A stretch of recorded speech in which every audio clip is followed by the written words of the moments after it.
just in time. So anyway, And we're in. Wayne, that was amazing. What was it you were discussing about nipples before? About riding the giant sort of phallic shape through the sky. And Yes, the 3-foot hello, nipples, yeah. welcome to Some Other Heroes. It is Sunday. It is Some Other Heroes Day, and this chaotic lot have actually been really quiet for the last minute. And Wayne actually had to go and answer our doorbell very quickly, so they're doing it deliberately, which is hilarious. Yeah, I don't know what you mean. First, before we start anything, hello Raiders! Thank you so much, G and Michelle, for coming across and joining us here. That's absolutely awesome. I hope you had a wonderful rest of your stream. We are, for those of you who may not know, Some Other Heroes. We are queer dungeoneers, gay geeks, and all around, nerds who love playing, telling stories using Dungeons and Dragons and other TTRPGs. Welcome to our ongoing stream, which is our story set in a world of skyships and floating islands and deep magics and strange mysteries. My name is Chris, I am the DM, and choices were made.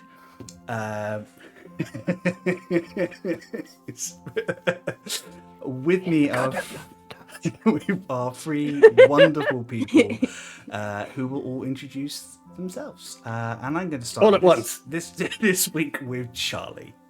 Fuck. There you go, that sums it up.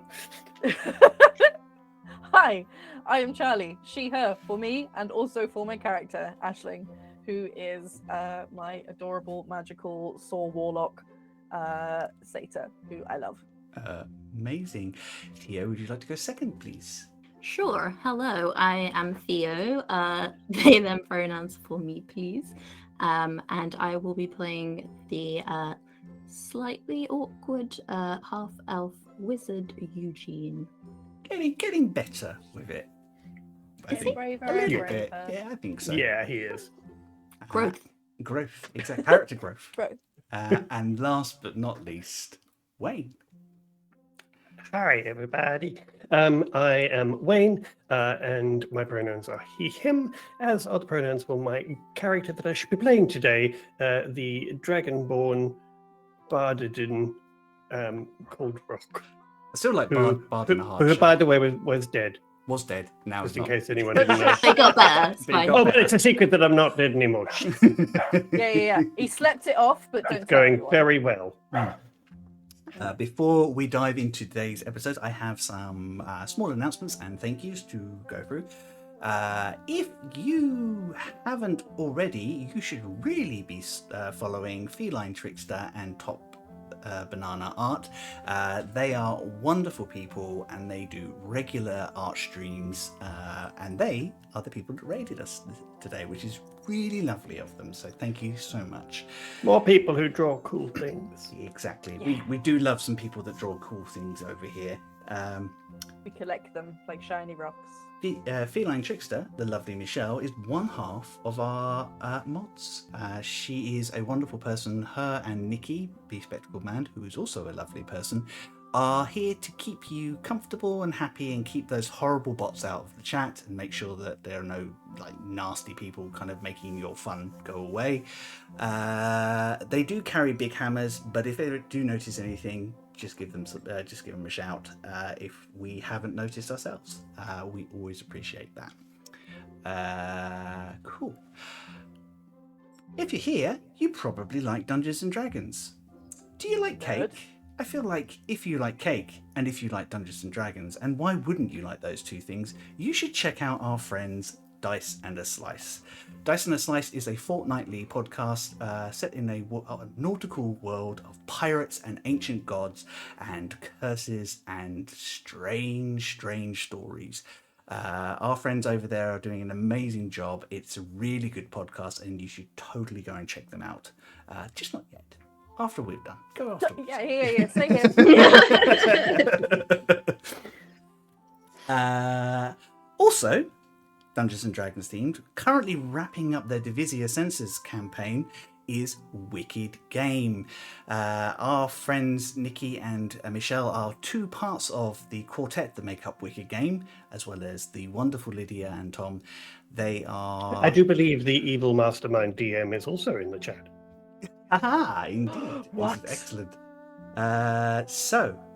Please go and check them out. Their current story is wrapping up, but that is okay because they have lots of exciting things in the works, including a brand new campaign that should be launching in the middle of the first week of July, which is also their charity week.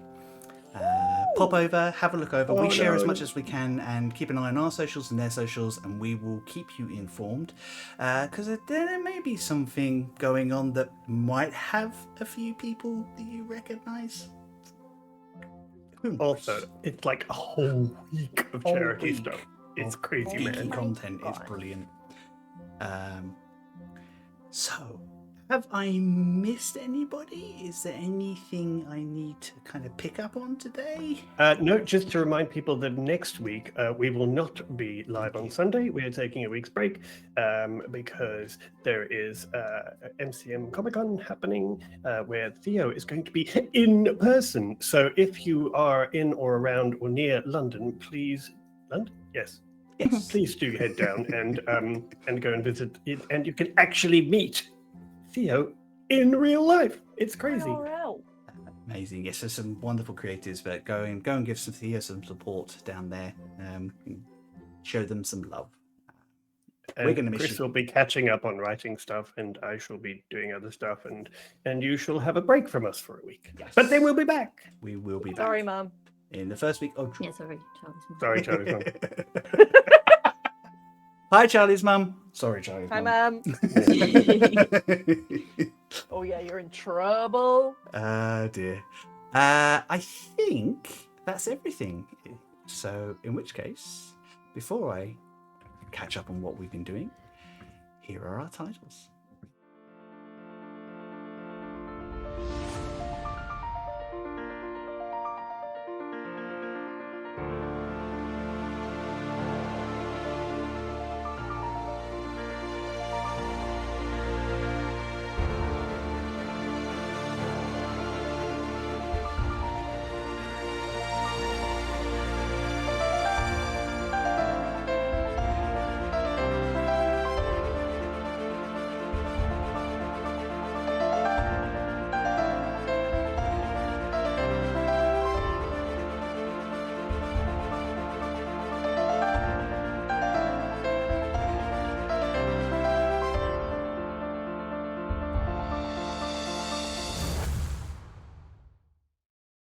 The rest of the fucking stream, innit? In it, mate. What? Hello and welcome back. Previously on Some Other Heroes, our adventurers have been resting in the city of Klauskern, having retrieved their dramatic dragonborn from across the Vale. Last week, they came face to face with some old enemies, the demonic Meragon. Strange baby-faced suits of armor that have been pursuing Aisling in particular for some time. Yeah, ew. Defeating their foes, but being left with some more questions, the party chose to question Farkas Bench, a former adversary turned ally. Farkas had some information about his Quasit, an entity that he had summoned from beyond the Veil as a familiar. They investigated how his spell was constructed and figured out that his Quasit, or their Quasit, I apologise, was summoned from a realm of fire, but particularly the realm of fire that currently imprisons the dark god, the worm that devours. Because why wouldn't you summon a familiar from the prison fire realm where the dark god, the worm that devours, lives? Sounds chill. Got a spinning idiot on my shoulder. by With the way. these revelations in hand, the party have more information to who or what may be after Aisling, and possibly trying to disrupt what they are trying to do, which is save their world, the Scattered Lands, from literally falling out of the sky. No pressure. No Yeah, pressure. well, Nah, when you it's put it fine. like that. Little side quest, isn't it? We're gonna join you guys a few hours later. I think the research team are going off to do some other bits and pieces, and you have the house to yourselves. You know that your ship is back in the city, but Sudar has got them to have a night off to make sure that they rest and recuperate before you head off, not tomorrow, the day after. Is there anything or anyone that you would like to talk to in the city whilst you are still here before you head off yourselves?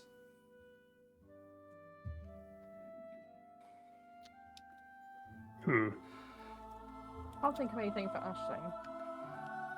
That's fair enough. I think Rock will just check in with Aisling and Eugene and just kind of go. I mean, I don't expect we'll need anything, but just checking you all have, healing potions before we go. Just not that we ever need them, but Let Charlie just do that for a second. Just have a look. Oh yeah, I'm packing. Okay. Oh, good. Also, do we need to check on your sister's new venture, Eugene? In what way? I don't know if they need us to do anything before we head off for a few days. Knowing my mum, she's probably got it covered. Oh, that's true. And Campbell's with her. No, I think they're fine. Okay, we'll just leave them to everything. So do we need to bring anything special? I've packed wellies, pants, and some sunglasses. Do you need anything else? Wait, that's everything you've packed, or that's... In addition to what you... Well, I've got the healing potions. Good, great. No, I think that's everything covered. Feet. That should be fine. Mm-hmm. All right, cool. I think Rock's just going to sort of cast a look at Eugene that just kind of goes, I don't know what to do with this. Just smile and nod. Good. No, sounds fine. Great. Where are we going? Well, we were going to go first to the White Temple. Oh, we are going to the White Temple next. 'Cause Okay. it was like kind of nearish, and then we were going to go so Eugene could do his exam. Yes. Oh, yes, of course. Do you need to bring special stuff? Oh, that's a good point. Do you need I to be... think you need a pencil case, and you need a good luck charm, and Protractor. you need protractor. I don't think it's that kind of... Although Is there we've a been- W.H. Smith in this? Less a protractor, more an astrolabe, but Sextant. Yes. Don't forget your sextant in your pencil case. Yep. Well, no, I mean, I have books. We know you have books. Do my you need spell. components of any sort? Do you need? Oh yeah. I don't think I need anything extra. I think I have everything I need. Okay. How are you feeling about it?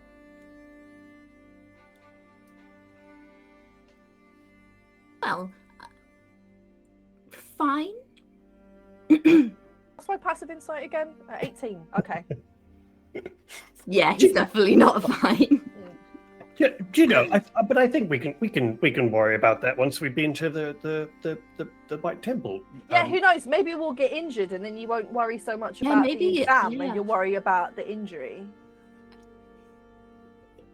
Yeah. No. No, I'm sure we'll all be fine, Aisling. We'll all be fine. Okay. Yeah, that. I mean, you could still cast magic with one limb, right? Yeah, that's what I was thinking, but apparently fucking not. Anyway, right. Anyway. I'm just going to. I'm going to pop past Lutz, and Yeah, of course you just. What? What was that? Something to say, Eugene? Something you'd like to share with the class? What do you need at Lutz? Well, I need to see if they have another healing potion because I'm a little low, and I'm going to check when your staff will be ready. What was that, Aisling? I didn't say nothing. I didn't say anything. Good to go look at his arms again, isn't he? Yes, obviously. Anyway, so anything you want me to pick up? While I'm out? His number? His number. We know where the shop is, Aisling. Yeah, but then you could have it. Have what? The number of your shop? Yes. Are you sure Alabaster's not damaging your brain? Alabaster, are you doing something bad in there? I think I'm losing intellect from this conversation. That's fucking rude. Right, well, I shall be back. And then, Eugene, before we go to sleep, if you wouldn't mind helping with that. Oh, that yes, you wanted me sending to send a message. message. And If that's all- did we decide if we were going to speak to Rebecca again about the whole Ashen thing? I thought we said we weren't going to just yet. But I can't remember. Did we? I don't think you resolved what you were going to do about it. No. Sounds about right. Um, That's an overarching theme. We said we were going to talk You to Camber about keeping an eye out for things that may be shifty in the Yes, and any sort of notices or appearances of anyone connected to the Embers. And she's going to be seeing Rebecca, so maybe she could pass. Oh, that's true. I mean, they get on very well. I'm sure she could ask Rebecca. And to be honest, it's probably better coming from Camber. That's a sort of diplomatic favor and all that stuff. And then we don't owe them anything. Okay, well, we'll have a conversation with Camber about that, and she can pass that on to Rebecca. She'll be around later, so with the other 900 members of the research team, no doubt, and Eugene's. At least they've got a cool room now. I've even got a desk. Why? Yeah, I'm not sure how long they're going to let you have a desk if you keep doing what you did to it last time. Just What did you do to the desk, Aisling? I made it better. It But was you know just what, plain. It was it's just plain. fine. It didn't have anything on it. It's fine. I'm just gonna go. Okay, I'll see you soon. And I'm gonna just head out the door. And I am Tell going him we to say hi. head to Lutz. And yes, and just kind of go in for a bit of a quick shop and see if I can get a additional healing potion.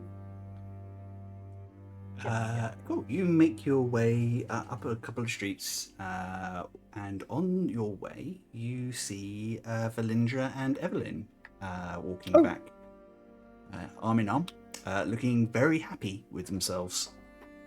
Adorable. They got parasols as well. No, but as normal, Evelyn has a huge bag, which is no doubt full of some sort of baked goods or ingredients or something. And Valindra, the clouds just obey her anyway as she walks, I feel. I'll just kind of wave and run up to them and say, okay, a good day, successful in negotiating. Yes, the shop is ready. We will take we've taken the contract, and we've just been out today prepping, getting some work done. Your friend Exciting. Lute is very helpful. He seems to know exactly the right people to talk to. Oh yes, I did tell him that you were coming, and he will keep an eye out. So if you ever need anything, you could just pop around and say hi, and he will definitely. Absolutely. He's charming, and I'm very glad that he will be here to help Evelyn if she needs it as well. And I have to say, Rebecca is such a wonderful host. It's nice to meet her too. She is quite a formidable force, Rebecca. I'm very glad that she is on our side. Very much so. She speaks very highly of the three of you, which is always a good sign. So Does she? I mean, of course she does. I mean, we've worked with her on a few things and helped out where we can. So that's very nice to hear. yeah, well, it's all good. We've had a lovely day. Where are you off out? Oh no, I'm actually just popping to Lutz just to pick up a healing potion and check on a couple of things, and then I'll be back at the house. But we are heading off tomorrow, so but yes, I'll see you this evening. Wonderful. Well, Oh wait, what you could call the shop? I'm not entirely certain yet. Okay, no problem. We'll brainstorm later. No, wait. Yep. No, don't. Just whatever you do, don't ask Aisling to brainstorm. It just, honestly, it just gets awkward, and it's just. Well, how did you all come up with your? Because you've got a group name. How did you all come up with that? Oh, well, that kind of came from the fact that a giant god of a dragon literally sacrificed their entire life for us. So it was kind of in honor of that. Oh, okay. I might go slightly smaller scale than that. Also, to be honest, I mean, things connected with sort of the death of great ones doesn't really sell cupcakes. So probably not that direction. Unless it's a great pun or something highly amusing or... But yes, we'll think about it later. If you want help, obviously. I mean, we don't have to help. Dad tends to be better at puns, isn't it? No, dear. Your dad is better at dad jokes than he is puns. Oh, no, there's a definite line between those two things. Yeah, we'll talk about it later. I'll give it some thought. Yeah. Well, we'll see you a little bit. Don't be too late, because I think your sister is bringing back some food for Kath. Oh. Okay, no, I won't be long. I literally just have a couple of errands. They say their goodbyes and head back to the house. Cool. You're kind of making your way back all the way up to Loot Shop. You can see that most people have cleared away. The street is quite clean from snow. There's still a few children pushing the snow piles back in by jumping into them or like trying to use them to build snowmen or snow forts and the like on the street. You make your way into the shop. The shop is technically closed, but the door is ever so slightly ajar, and you can hear voices inside. I'll just knock. I won't just go in. I'll just knock and go, hello, I'm sorry, I know you're closed, but do you have a moment? Oh, Rock. Yeah, certainly. Come in. Fire, just don't start anything until tomorrow morning, and we'll look at it together. You hear Fire kind of grumbling in Kobold Draconic, like along the lines of, nobody lets me have any fun. I've only blown up the shop once. What are you on about? I'm going to telepathically in Fire's head. They just hear Rock saying, he doesn't know God. And then I'll just walk straight up to Loot and just go, I'm so sorry, I know you're closing. We're heading out tomorrow, as mentioned, and I just wondered if I could get perhaps just one healing potion, if you happen to have one. Oh, sure. What strength? I mean, large. Make it a double. Let me just look at costs.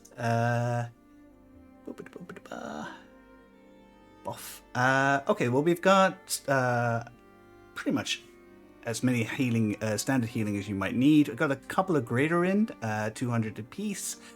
And superior we have in, but they're 2,000 apiece. Obviously not including your discount on those. Good lord. Do you know what? I'll just take 2 more of the standard ones. For and 90. That should be all right. How much are those? Overall, that's 90 gold. Fabulous. Also, I did have one other question. How long do you think it's going to take for you to repair Eugene's staff? Without that Manticore's whisker, I can't really say. Once that is in my hands, though, I should... It really is literally the only thing stopping me from putting it back together. Got it. Staffs like this are... they have to have exactly the right materials, or they could be a break or be dangerous, or so I just need to be very careful. Sorry, I'm just laughing. I've just seen the chat brainstorm for their names. Made me laugh. Chris, remind me, because I genuinely can't remember. Are we supposed to be getting a Manticore's whisker for this? No, he's put out a request for it, but he said if you do find a Manticore's whisker, we just happen across a Manticore. Just on the way. If we happen to across a Manticore who's willing to give us one of their whiskers, or an aggressive Manticore that you take down. I'd rather not try that. You would never. I just want to check something, Chris, if you don't mind. 1 second. No worries. Oh, that's right. And manticores' whiskers are magical, obviously. Yes. Correct? Well, the creature is magical, so yes. Yeah. Okay. Good. You're fine. Ignore me. You can't just it into existence, I know. I was just unfortunately. wondering if I That could would have actually been do that. very Also, useful. those things don't last forever. They have a tendency to vanish after a certain time. Your Oh. song of Oh, creation. that's true. That would be a really cheap shot, wouldn't it? So, That'd be by the so time mean. Eugene uses it, stuff just goes. Oh. Oh. Ta-da! And I'm just going to I'm going to take a couple of gold and I will give them to Lute. I'll take out like 10 gold and give it to Lute, and I'm going to just say, if you do happen to get the staff finished, could you have it sent to us? Where are you going to be? Well, we're going first to the White Temple, Right. which is near Ladywell Farms, and then we're on to New Doan. So, if by any chance you get it in the next few days, or just in case, because I think Eugene could use it if we do get it early. I understand. New Doan's a bit difficult because it Yes, I know. doesn't. Customs. Well, one of the problems. Doesn't tend to stay still, and they're very, very, very selective about who they let send things to the city. That is a very polite way of phrasing that. Yes. Yes, so I am aware of that, but just in case, just. He slides the coins back to you and goes, "Tell you what, if I get this in the immediate future, and I manage to get this stuff working again, I will send you a messenger bird, and you can reply and let me know where you are, and we will try everything in our power to get it to Eugene." Oh, perfect, because then maybe we can ask Eugene's uncle to send it to us if he's around. Or anyway, okay, that would be most appreciated. Thank you. And I don't need your coin for that. I would do that because you are my friends, and I want to make sure to get this into your hands. Well, that's very kind of you. You are very good to us, and I do appreciate it. And we will get that drink when I get back. I know. World-saving endeavors first. Yes, and an exam that is possibly going to be very unusual. But yes, and that's all. Also, thank you for looking after Evelyn, and they spoke very highly of you. So. Oh, I mean, Valinder and Evelyn are lovely. Absolutely, my pleasure. And frankly, this road needs a decent bakery. Well, yes, every road needs a decent bakery. So you'll probably be seeing a lot more of Eugene, certainly. His sister's got a bakery here. Anyway, okay, let's go. Well, have a lovely trip, and I will see you soon. Thanks. And Rock, yes? no dying this time. I shall do my... Honestly, I don't think I could deal with Aisling and Eugene's reprimands if I died again, so I'm pretty sure I'll be all right. Okay. Trouble. Thanks. Bye. And you head off. While Rock makes his way back, have Aisling and Eugene been up to anything? I think Eugene wanted to read his gravity magic book. Probably yes. persistently interrupted by Aisling. Yeah, because she's probably reading her star map book, but cannot read alone, so it's just showing you every single picture that she Oh. She's like, oh my god, look at this one! I didn't know they were that big! Oh! Just the whole time. Make I didn't know they were that big. Stars! Yeah, they're fair just enough. really, really far away. This cow is small. How many times can we make reference to that? So many at least times. once an episode. It is the greatest joke from that whole series. That's why. It's a masterpiece. Yeah, Aisling, I would like a general intelligence check because this is proper astronomy stroke astrology from a magical perspective in a multiverse. Well, it's a 6. A 6. A lot of this From is party 6. going Eugene over. help? I, Please. yes, please let given me that help. Aisling is an Does out Eugene loud take- reader. Yes. I take your book off of Aisling, turn it around. You can have advantage on that one. Woo! Oh no! Oh my god. We've got the brain cell today. Well, that was a 4, so it's staying at a 6. Interesting. So a lot of this is Right. there's lots of really beautiful pictures. Like it's gorgeous book, and you are like, oh, if I knew anything about looking for stars, I could use this to track constellations in the sky. But a lot of it just goes Oh yeah. right over your horns. Yeah. And I need Toby. I need Toby here. Yeah, I think Eugene tries to explain how celestial bodies work and that some of the stars you see. And I think this is, it's not commonly done, it is known in wizard circles that in previous ages you could travel to other stars. And there are other worlds out there, and some of the stars you see in the sky are other worlds. Maybe I'm just getting distracted by existentialism. Yeah, and suddenly your little tiny pocket of islands being held aloft in a very delicate bubble suddenly feels very, very tiny. Aisling has never been so quiet. Just sitting there like...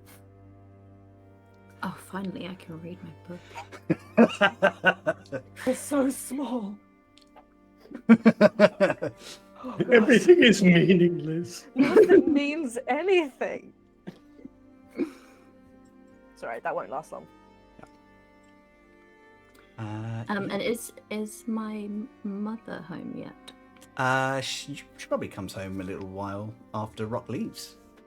Because I did want to have a chat with her before we leave. Yep. She lets herself in and she and Evelyn are having a nice chat in the corridor, and I think because you're probably in the library, but I think you become aware of other people in the house, because Bordeus and Kath are very quiet generally, and you're not entirely certain, but you think your uncle shuts himself in a demi-plane within the demi-plane. Wish I could do Probably. That suddenly occurs to me to be a very good idea. Yeah. Anyway. So everything all right with the shop? Yes, Contract we things? have taken the lease.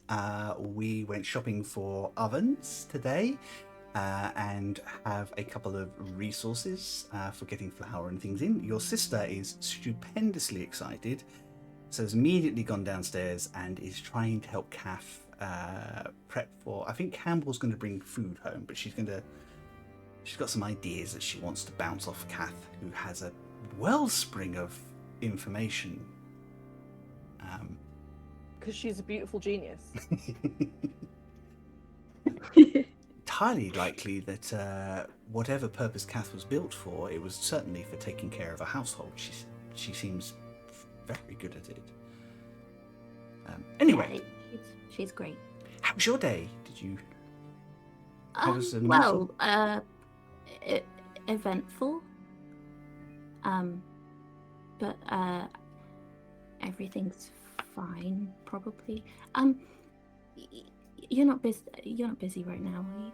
Well, I was going to sit down and have a cup of tea, so I'm open for a chat if you would like to come and keep me company. If you don't mind. She gets into the sitting room, and there is a warming pot that someone's left on there, and she just picks out some leaves and pours you both a cup of tea. Is everything all right? I know we haven't really had a chance to talk since your sister and you had a discussion about my past. Yeah, I mean, yeah, everything's fine. Are you sure? I know it's a lot to take on. I do have some questions. I mean, Of course. if that's okay. Of course. Well, I mean, I guess I really just wanted to tell you that we had that discussion with the research team, and we were kind of deciding what we should do next in this whole Sky Shield Temple thing. And it was kind of the decision that we would go to New Doan. Oh. But I knew you would. I will admit I did not expect it would be quite so immediate, but I think it's a good decision for you. Yeah, I mean, obviously there's the whole wizard exam thing. So I'm gonna do that there, and that seems like a good reason for us to visit. But really, we're there to investigate the temples. So we uncovered the names of the mages who were responsible for building the temples, and one of them, their name's Lathel Zilman. I don't suppose you have ever heard that name? Eyebrow shoots up. Oh really? Yeah. How interesting. She does this thing that you know is her basically collecting her thoughts. That is your great-grandfather.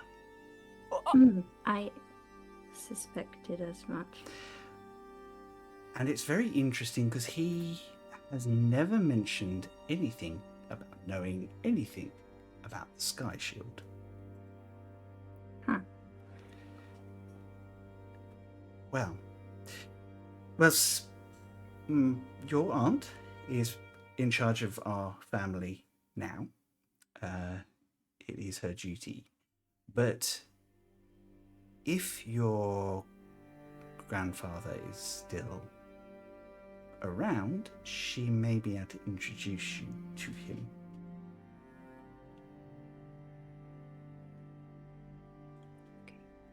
Wait, sorry, so Lathel's my great-grandfather. That's right. Although you just... And then she said grandfather. Sorry, that would be Chris. His great-grandfather, Okay, yeah. Okay, so Yes. he may be still alive. Likely. I mean, remember that we do tend to... You will live for at least 5-6 centuries. Well, that's kind of handy. I mean, not the living for 6 centuries. I mean, the fact that he might still be alive, that would be useful. I mean, I was hoping that we would be able to go there and get information about him, but if we can talk to him, that would make things easier. The only thing that I will say is, and she kind of sighs, he's a very difficult man.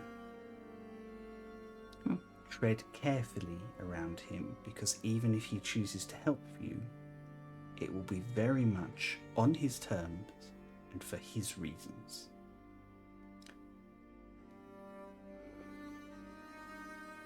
I think it's only fair to also warn you that he was removed from the head of the household for making decisions that were not in New Doan's interests. What kind of decisions? Pushing for isolationism, or actually actively trying to get the Fae thrown out of the city. Racist granddad. He's okay with half-elves like your sister and you, but he will not like Aisling, and he will definitely not like Rock. Oh, Oh. I want to meet him now and start shit. Yes. I get the feeling that the feeling will be mutual from Rock's perspective. And I did want to ask you, should I be telling people who I am? Out here, it probably won't make much of a difference unless you meet an elf from who was raised within the city or knows your family heritage. In there, yes, absolutely, use your heritage and your bloodline. It will be a sword and shield against certain political factions. Nudoan is beautiful and you will love it there, but there are dangers that come from our own kind. But your aunt will make sure that you are protected.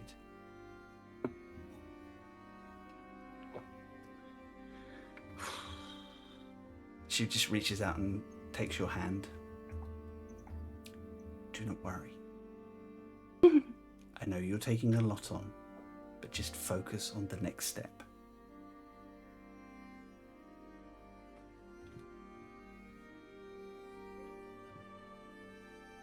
Love you. Thanks. I love you too, and I've missed you, you know. I missed you too, but I always knew this day was going to come. Weird. And your sister leaving. I think your father and I might need to get an apartment in Glasgow. I can't stay here eternally. It's not fair. But I don't want to be under your sister's feet. But I wouldn't mind being closer to where the two of you are. Yeah, I was gonna ask. I don't know. I don't like the idea of you being at home on your own. I would probably be fine, but yeah, I mean, the farm was Alfred's wonderful idea, but it's becoming more and more apparent that it's not actually enough of an anchor to keep him in one place. Maybe we'll try again when he's a little older. If you can ever get him to stop, well, being him, I guess. Well, I mean, if you save the world, people will probably want to see you instead of him, so get him to have the nail down. Yeah, I'm sure he'd love that. Oh, I think he will, just in a very different way. Don't worry. And is there, like, a message or anything you want me to say to you? She leans back and thinks about this for a second. I mean, how long has it been since you last saw her? Say about 30 years. Which probably feels like a long time at this point, but for elves, not so much. I would tell her the lark put the kit back with the manticores, and that all is well. Okay, cryptic. I love it. She will understand, and I'm sorry it's cryptic, but it's something that she will want to check on. And if she feels it's necessary, she will let you know. Jean's family loves the secret. Mm-hmm. How do you keep a society that's not wanted alive? Secrets and shadows.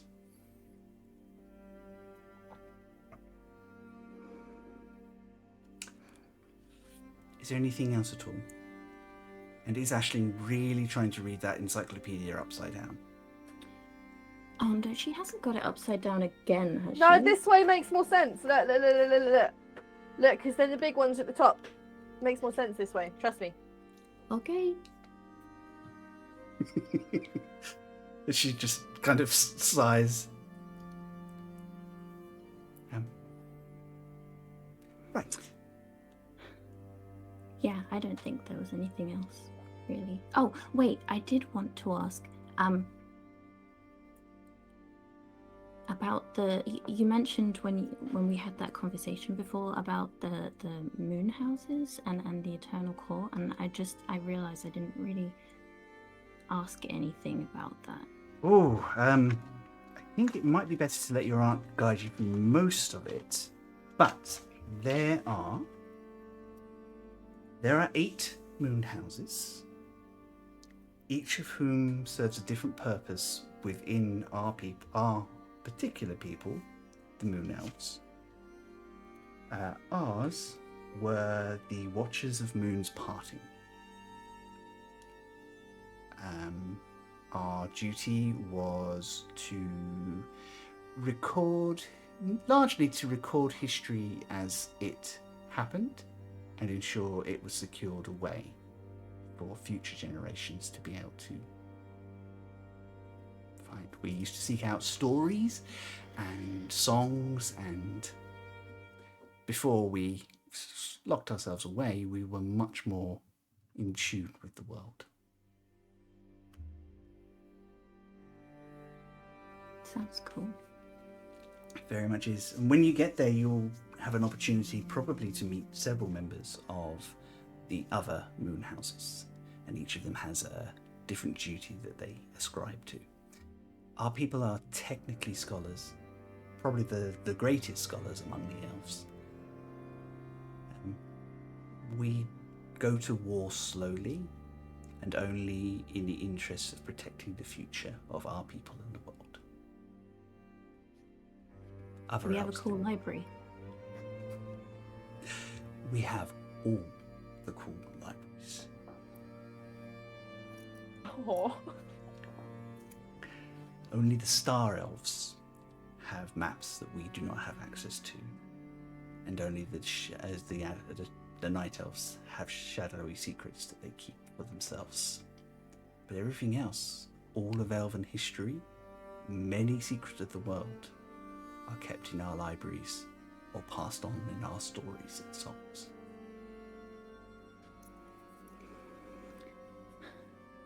Well, can't wait. I kind of wish I didn't have to do this exam, but once that's over. Oh, I think you should definitely spend some time and relax if you can in those libraries.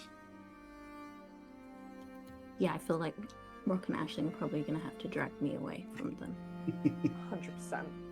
Oh, I imagine that Aisling will find lots of mischief to get into while she's in New Doan. I get the impression that she knows a lot about the city that she can tell you. And Rock, well, those of the Fae there who like such things will love Rock. He will be an interest and fascination, and I'm certain he'll be fighting off admirers. Just keep an eye on the pair of them. Oh, yeah, I plan to. You're going to need to get us backpacks with little leads on them. Little flag. And a flag. Just attach a balloon to us. Yeah. Right. Well, I'm going to go wash up before dinner. I think keep out of your sister and Kath's way. I think I just heard Campbell come in. So they're going to be busy. But looking forward to having dinner with you. So she wanders off, leaving you in the living room on your own. You can still hear Aisling's in the dining room, kind of like huffing over this book. Oh, very huffy. I think a little bit later, Rock makes his way in, and then, yeah. Rock's gonna come in carrying like 3 bottles of champagne. Hi.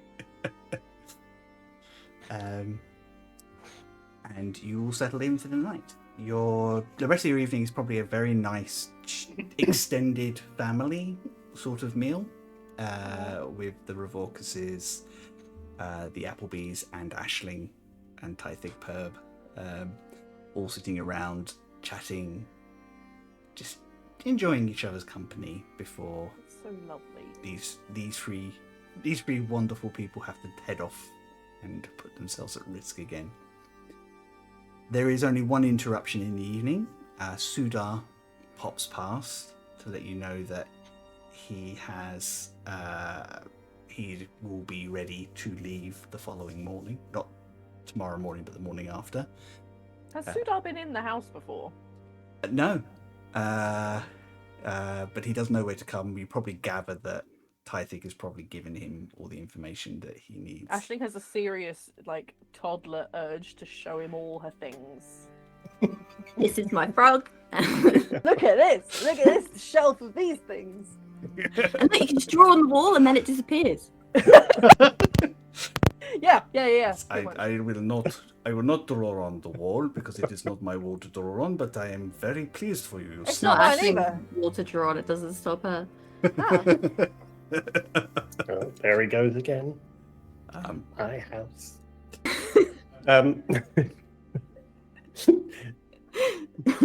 Take Ashling's frog for a walk. Go on. no!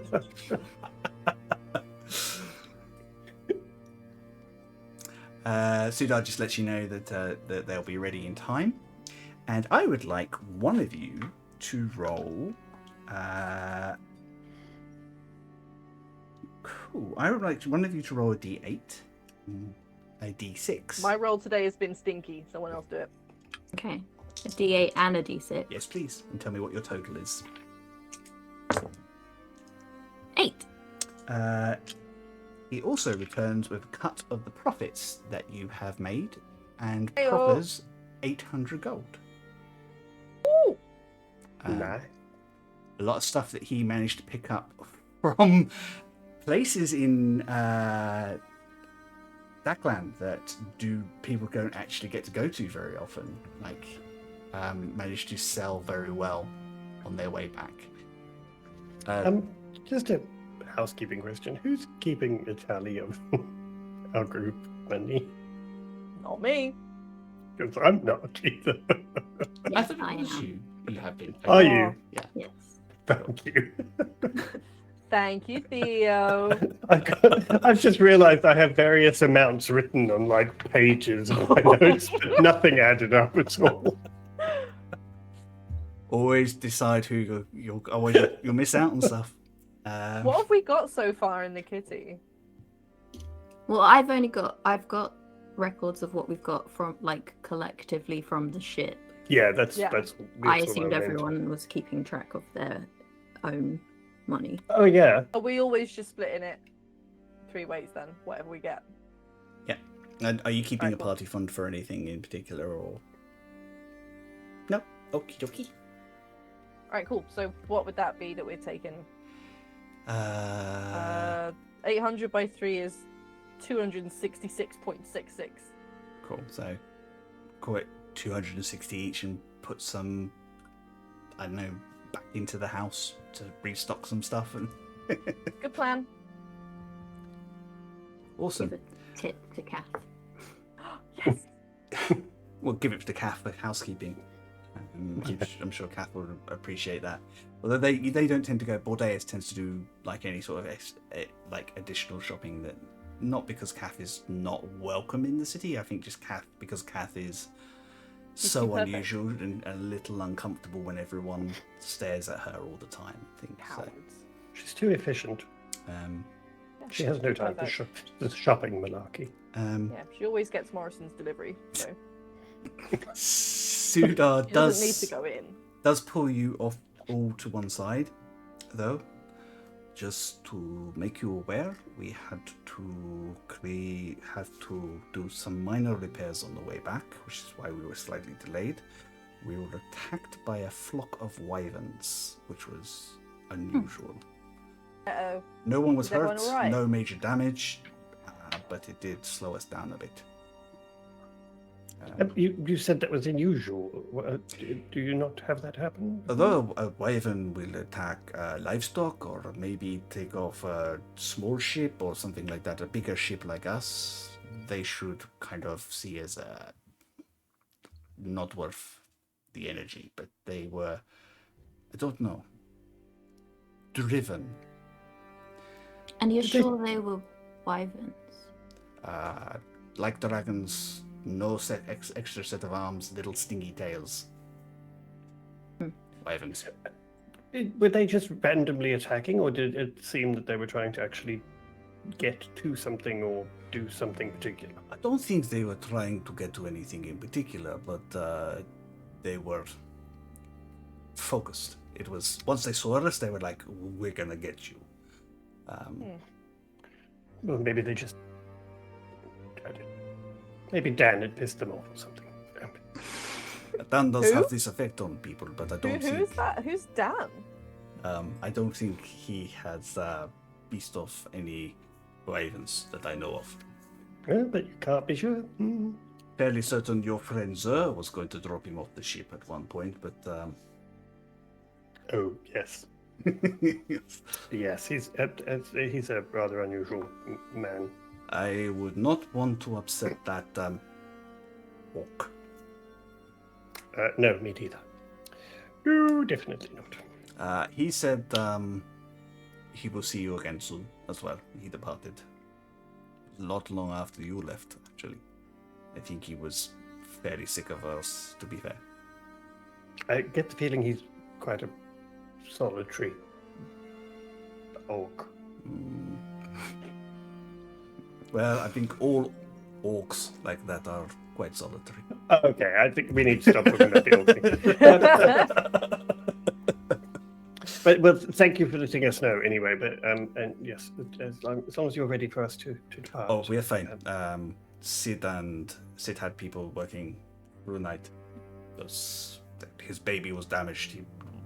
There was no way they were going to. I'm sure.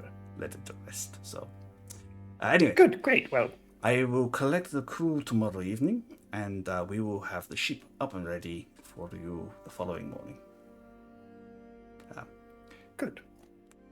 He kind of bows deeply to your family, and politely leaves for the evening. Cool. Is there anything else you want to do before you take a long rest? No, I think Rock just makes a proper big show of sort of congratulating and sort of making a big thing of Evelyn's new venture and breaks out the champagne for everyone and kind of bigs up the whole thing and quietly thanks Campbell for being there. But he does that quietly. He doesn't want. I think it's not her thing. She goes, I have no idea what you're talking about. But I will take a glass of champagne, thank you. Of course you will. Yes, I know. I can see your efficient little mitts all over this. Although you and Eugene's mother together are quite a terrifying combination. But anyway, yes, back to celebrating. Yay! Baked goods. A lot of you sit down. You have the rest of your evening. I think Evelyn promises that when she has a name and when you return, she will have a name and a shop. It will be up and running and ready, and she wants you all to, even if you can't make the grand opening, she wants you to come and celebrate with her. Aisling's also brainstorming name ideas in the back of her sketchbook because someone made the mistake of revealing that they haven't decided on a name yet. Yeah, I think that comes in up front of her.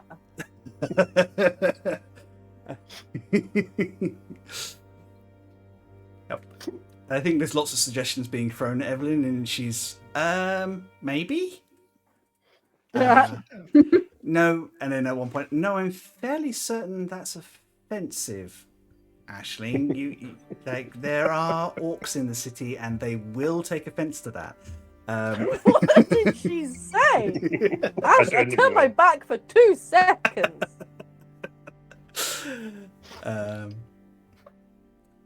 So, if there's nothing else, you guys finish up your evening. One by one, you make your way to your rooms. Before we do that, I'm going to grab Eugene and just ask if you wouldn't mind sending a message to Julie. And the message is just to say, Julie, darling, could you keep an eye out for someone called Estrie? Half-elf, friend of ours, seems to be a bit missing. Oh, wait, and I should probably add... where were they, Chris? We're on a mission south. Heading south beyond the borders of the Empire. That's all really Okay. Jagged could tell you. So I'll just add those in because I did have a few spare words. So, and that's it. Amazing. Well, a reply comes through.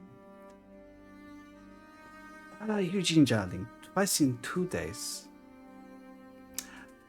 Tell Rock, of course, I do not know if I will see him, but I will, of course, keep my birds on lookout. Be well. Good, great. Okay. And yes, so it goes off. Julie is now aware that a half-elf called Estri, who she has met very briefly, is missing. You can take a long rest. Yay. Recover your hit dice, any spell slots that you need to, and any other features. Delicious. Delicious. Cool. If there is anything you want to do in Klauskern the next day, let me know. Otherwise, what we'll do is we'll just abstract that it's kind of like a very chilled out day where you kind of just enjoy your last day of freedom, as it were, before you Chill get back to work. montage. A chill montage, indeed. Yeah. Yeah, no, I actually thought we were leaving the next day, so that's why I did all the errands and everything. That's fine. Can Aisling try and make sense of her stupid book again? Yeah, Now of that course, she's make had a I think bit of a after a rest. night's rest, you may make another intelligence check. And she slept in the bedrolls. She's gonna put the fucking skier thing on it. Yes. Because that's, oh, for God's sake, it's still just a 10. More of it's making sense, but there's still stuff that's Oh. like you're kind of getting the idea of constellations and this idea that there are differences between planets and stars, and that you're like, I think the thing that's boggling your mind is that these they're talking about distances that are way beyond anything you could conceive, and I think it's really, really, really throwing Aisling. Could I ask Toby to make me a cheat sheet while we're gone? Because it's annoying her that she can't figure it out. Okay. And I feel like Toby both knows this shit and knows Aisling. Yeah, I think that's a very good ask, and I think Toby is, because they're actually prepping to go themselves. The research team is very largely on checking details, making sure flights are booked, that sort of stuff at the moment. So Toby actually has some time to sit down and write a guide, and you can't do it today, but the next time you try and research it, you can do so with advantage. It's like a Thank you, Toby. basic ideas and terms and things like that are kind of listed out in Ashlyn's Colour, speak. lots of colour. Yeah. And pictures. And they're very excited by the fact that you want to learn more about the stars, and I think that you can see them really trying hard not to lecture at you about the stuff that they know, because they want to keep it exciting for you. It's that whole sort of, I'm not going to spoil this for you, but you're going to love this, and things like Hell that. yeah. I knew I could trust Toby. Amazing. How about Rock and Eugene? Apart from practicing with his sword, which Rock is going to try and do whenever he can, just to feel a little more confident with it, there's nothing else Rock wants to do. I suppose I would want to check with Camber when she was heading off. I'm actually going to head off in 2 days' time. If you are heading south-ish eventually, I think that's safe for me to head north again without causing too much problems. Well, now that your trade mission here is done, that I suppose makes sense for you to return. Fierce negotiations. It's almost like dragging the dead back. It was terrible. Hilarious. Too soon. Now, do be careful going back there, and fine and well being sort of having fun here, but and do think about what I said to you about. I'm going to be a dirty cheat and get Delilah to come and get me. Yeah, that makes sense. Then you'll be fine. But do think about what I said to you about how we could find out who is trying to get me, and how we could possibly get around it. Because as was pointed out to me recently, I've not exactly been following up on the, keeping my death or my You're very lively for a corpse, yes. Yes, I know, and I may have told a few people I was dead and then back to... Anyway, so that may not be the best plan, because I appear to have scuppered that. But anyway, just keep it in mind, because I feel like we're heading into situations that would really be jeopardized if something like that was to happen, or someone was to try and attack us or attack me while we're involved in something else. And I think we have enough to worry about. I don't want to put the others at risk. Agreed. Well, whatever so if we can do. Everything I do is always subtle. I haven't been playing these games in the Empire for the last 10 years without learning a few things. Don't worry. No, I know, but it's just... I would ignore this if it wasn't something that could put everything else at risk right now. So I need to know how we stop this. I feel like somebody needs to be taught a lesson as well. People are going out of their way to try and save the world for you. You don't try and assassinate one of them. It's just not done. I don't feel people who are just doing assassinations are that sort of easy to negotiate with. But anyway, feel free to try. But yes, if you could, that'd be very helpful. And just, like I say, think about how we could make this stop. Let me know what you think. Absolutely. I am still going to meet with the matrons. I will let you know how it goes.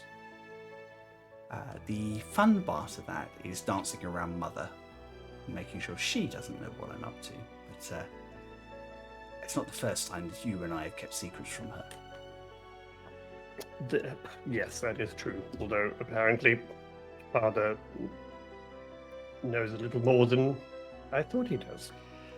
Yes, I do definitely feel like the foppish old man drinking away his inheritance is just an act with him. Oh, him. Oh, good, yes. Sorry, you were talking about me for a moment there. But yes, he does seem to sort of have perfected that performance over the years, understandably. Does rather sort of indicate why our family has had no political problems for such a long time. What do you mean between the subterfuge, politics, murder, colonialism, and sort of general backstabbing that goes on? Yes, I can't imagine how we got there. Well, it will be fine. I will be fine, and I will keep you abreast of what I find out. You just concentrate on stopping us from falling out of the sky, and make sure that you take care of yourself and your friends. Well, yes, we've got a temple and a test to do first, so we'll. I was going to say we'll jump off that bridge when we get to it, but I'd rather not use that phrasing, to be honest. Jump off that dragon when we fly on it. No. We'll fall off that sky shield, but no. But yes, I do appreciate all your help, and it has been nice having you here. It's been lovely being able to spend some time with you. It's been too long. I know you're still chasing your own life, but you might consider coming to see Mother and Father at some point. They would love to see you. She misses you in her own way. And I know Yes, I miss them too in my own way. I will consider it, although, to be honest, coming back supposedly secretly and having an attack on my life within 30 seconds of setting foot on the ground does make me a little less inclined to pop back for a visit, but I will think about it. But we have other things to do, and we have to to go to the temple and see Eugene's test through, and we've got lots to do. I know. And she just kind of takes your hands. I know. I'm just saying, think about it. Oh, all right, stop nagging me. And she just grabs you into a big hug. And then obviously hug her. And just as you're getting, get off, you're going to crease everything. As I walk out, I'm just going to say, too late.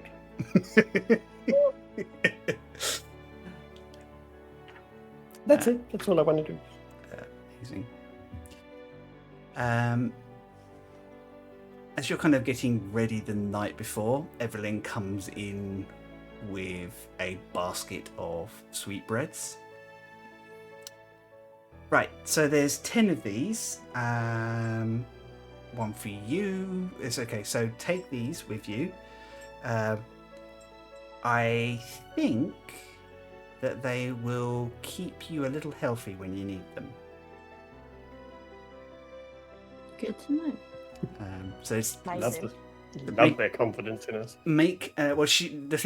Although she has acknowledged the fact that she has magic and she uses magic, she's still not 100% in its control. So there are 10 loaves, and each of them has a 8 in 10 chance of healing you for 1d4 damage. Healing you for 1d4. Oh my god. The rest of them do. They're just really nice loaves of bread. Okay. It's not like 2 of them are poison. Bye. Yeah. Not the item to use in a clutch moment. Or hope in the clutch moment sort of thing. Nice. I love things where there's a chance it could work. Yeah, it's just basically out of them, there are 8 of them that are magical, and 2 of them which have magical qualities but don't do anything. Got it. Before she goes, can Aisling hand her a little folded up bit of paper with some bakery name ideas? She just she smiles and she laughs at them and she goes, "I really like this one, but I think people would throw bricks through our window." Well, what about mental bakedown? I thought that was a good one. I love mental bakedown. Oh my god, I want a bakery called Mental Bakedown now. Yeah. That one's okay. And Swaggette's not offensive. Swaggettes is brilliant. Yeah. So you can have them, they're for free. Oh dear. I do like buns on the run though. That's quite silly. It's inspired, that one. Amazing. You settling for another evening. I think most of it spent planning a few things, just going over a few details with Tythig. And yeah, if there is nothing particular, we will move on to you leaving Klaus Kern. Later. Bye. Following morning comes around. You're gotten up very early by Kath, because you did request before everybody else gets up. Even though I'm not asleep, I'm still annoyed that it's early. I love the fact that you don't sleep, but it somehow is still not a morning person. That's absolutely brilliant. Yeah. You had a nice breakfast prepared by Kath. I think everyone did their goodbyes last night so that you could just get off before they get started. You pack your things, set your packs, look back at your funny little home that you've made, and step out for your next adventure, making your way to the dock where the Dragon's Hope sits waiting for you with a slightly bleary-eyed crew who clearly did overindulge the night before, most of them. They've been on a raid. But somehow seem to mostly look like they're fine and they would be okay. What could go wrong operating a giant skyship that floats on magical crystals? Right. Do it with a hangover, fuck it. they're sky sailors. They're actually very good at this sort of thing. But yeah, they all look like they are. Yeah, some of them definitely look like they are a little worse for wear. I think Dan danger the most of all. Of course. I think up until that point, I think Rock's probably quite quiet and just had multiple cups of coffee. But as soon as he walks on and sees there's a few of those, he'll just be very loud. Morning! So mean. I wanted to ask you something before we head off. No, I'm sorry. I am not ready for marriage. It's okay, you are not my type. How rude. I'm everyone's type. As charming as you are, and as good a friend as you are not my type. As good Too late. Carry on. Sudar likes twinks. I would like to ask if we could hire. We are running on the necessary crew, but an extra couple of bodies would be useful.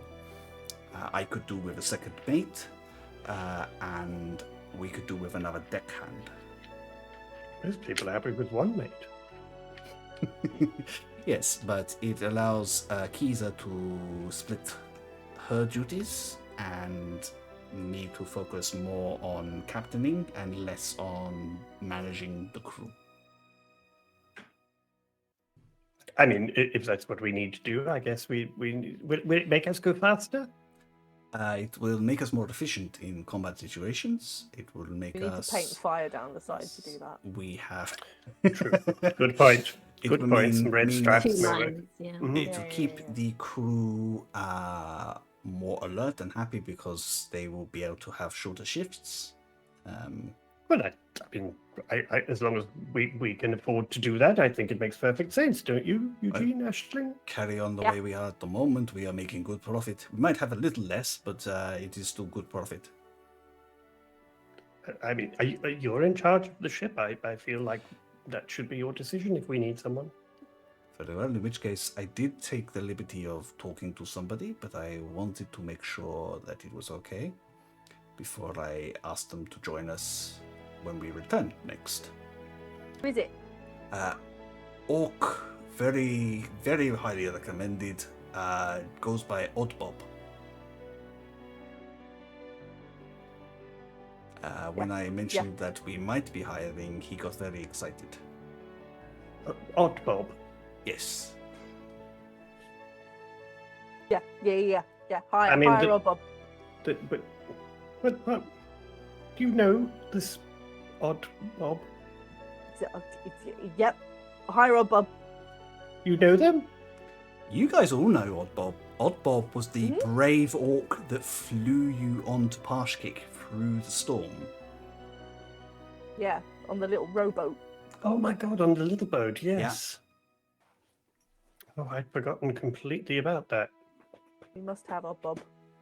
Actually, above the table, truth be told, I thought that name's familiar. I'm sure that's from another game. It was a fresh minute ago, to be fair. To be fair, it has been a while since you've seen Oddbob. I really did think, oh, that's from one of our other games. Which one is it? No, just Uh, pre-Parshkick. I have one more question. Are you all right with? I think you will be all right, but are you all right with Knowles? With what? Knowles. Oh, yeah. What do you mean? Are we all right with them? The crew member that Oddbob would like to bring with him is a Knoll. Cool. Oh, Yeah. yes, of course. Good lord, excellent. why wouldn't we be? I know some people have funny thing with Knowles. Knowles' curse is well known. Free Knowles, of course, are wonderful people, but there are still some out there that are quite dangerous. Well, just don't hire a dangerous one. Well, But this one Also, comes have you highly seen some of the existing crew? Yeah. They're just wandering past, kind of going, I thought a couple of them were Knowles. I think the Valgren in front of you, his ear kind of twitches ever so slightly. You? No, not you. She's talking about Dutch. She was pretty sure he was Yeah. a Knoll for at least the first Right. 3 or 4 journeys. Yeah. Mhm. No, Dutch is just a very grumpy herringon. So we've discovered. Well, that's excellent. I'll quickly let the dockmaster know that we are up for that, and when we return to Cloudscape next, they can join the group. Oh, Good. Fantastic. He flags down one of the bleary-eyed dockmasters and just kind of passes him a note and kind of shoves a couple of copper coins into her hand, and then wanders back on the ship. Right, Dan, set course. Where are we headed? No one has told me where we're headed. Oh, we're going to Ladywell Farms. Ladywell Farms. Okay, that's not far. Is it specifically Ladywell Farms? What are we doing? There's a temple nearby. Apparently they called it the White Temple. Aisling, do you want to make a survival check with advantage? okay. Because this is information that you actively know. If you fail, you do not survive. You die on the spot. What's my survival again? Okay, 18. 18? Actually, you don't need to go as far as Ladywell Farms. You just need to go to the missing step, which is midway between Ladywell Farms and Cloud's Cairn. I'm assuming I might have a map drawn out, so maybe I could show that to Danger. Oh yeah, absolutely. I mean, you've got a sky map for most of the Cloud's Cairn area. I think you bought it well early on, so. Right, cool. Yeah. And added to I it. just have, I have this thing in my head of Aisling now showing them the maps of where to go, and then also going, also, if it's at night, I've got this book, and I can show you with stars too. Yeah, I don't get it. You I got to don't figure it out for understand yourself. Yeah, I don't get it yet, but it's dead pretty. Oh, okay. I mean, I do use the stars to navigate on occasion. Do you want me to show you how? You want me to show you how? Okay. Oh my god, for fuck's sake, finally. I've been trying to sort this out for like 48 hours and I can't get it. That's the most violently agreeable phrase you've ever said. The crew gets the ship ready, and you leave dock, heading towards the missing step and Alabaster's Temple, the White Temple. Road trip. And I think that's a good place for us to take a quick break before we dive into the next part of the adventure. We're going to take a 10-minute break. We will be back, I'd say roughly about 25 to. We're going to grab a drink, get a stretch, grab some fresh air, and go stand in the sun. It's nice today, if it is where you are. If not, don't stand in the rain. That's not a good thing to do. If you're a Irish Unless you want to vampire stand in like the rain. Go and stand in the shade. Yeah. And laugh at the people in the sun. Or if you don't want to sit, you can just stay inside. That is fine too. We'll be back in about 10 minutes. We're not telling you what to do. We're not your dad. We're not Dad. Yeah, fuck you. Anyway, bye. Bye. Have a lovely break, people, and we will see you in a little bit. Love you lots. Mwah. Love you, bye. Mwah.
are back. Hope you had a lovely break, that you managed to grab yourself a drink, some stretching. Have you drunk water today? Make sure you grab yourself a glass. Important. Before our break, our three friends managed to put together the last few bits and pieces they needed before they headed back out into the world on their skyship, ready to face down the next challenges. They are well underway, but before we get into what happens, I would like a volunteer to roll me a little bit of a journey check. Would someone please roll me a d20, please? I'll do it. An 8. Cool. You have no problems. It's only a short journey this time. It's only a couple of hours as the Dragon's Hope flies to where you're going on the missing step. In actual fact, what I'm going to do is just, as it's been such a while, I'm actually just going to show people at home roughly the Clouds Cairn area. There we go. For those of you at home who are wondering what this sort of region looks like, Clouds Cairn obviously is the wonking great island here, and our friends are heading to the missing step here at Ladywell Farms, where Aisling made some deadies by accident, is over here. I didn't make shit. Ashley didn't make the daddies, her best friend did. I found And anyone who's the wondering, daddies because of a traitor. Eugene was raised here. There we go. Just a Twins little. from the twins. The twins from the twins. Oh, never clock that. Oh. Awesome. So it only takes you a couple of hours out of Clouds Cairn with the Dragon's Hope, because it's quite a fast little ship. And between Sudar, who is on the wheel today, and navigation, it's a nice, fresh, clear day. You do see a lot of shoals of skyfish. There is a couple of the flying sharks that exist in this area. You do kind of catch them, but nothing big enough to feel that it's brave enough to take on your ship.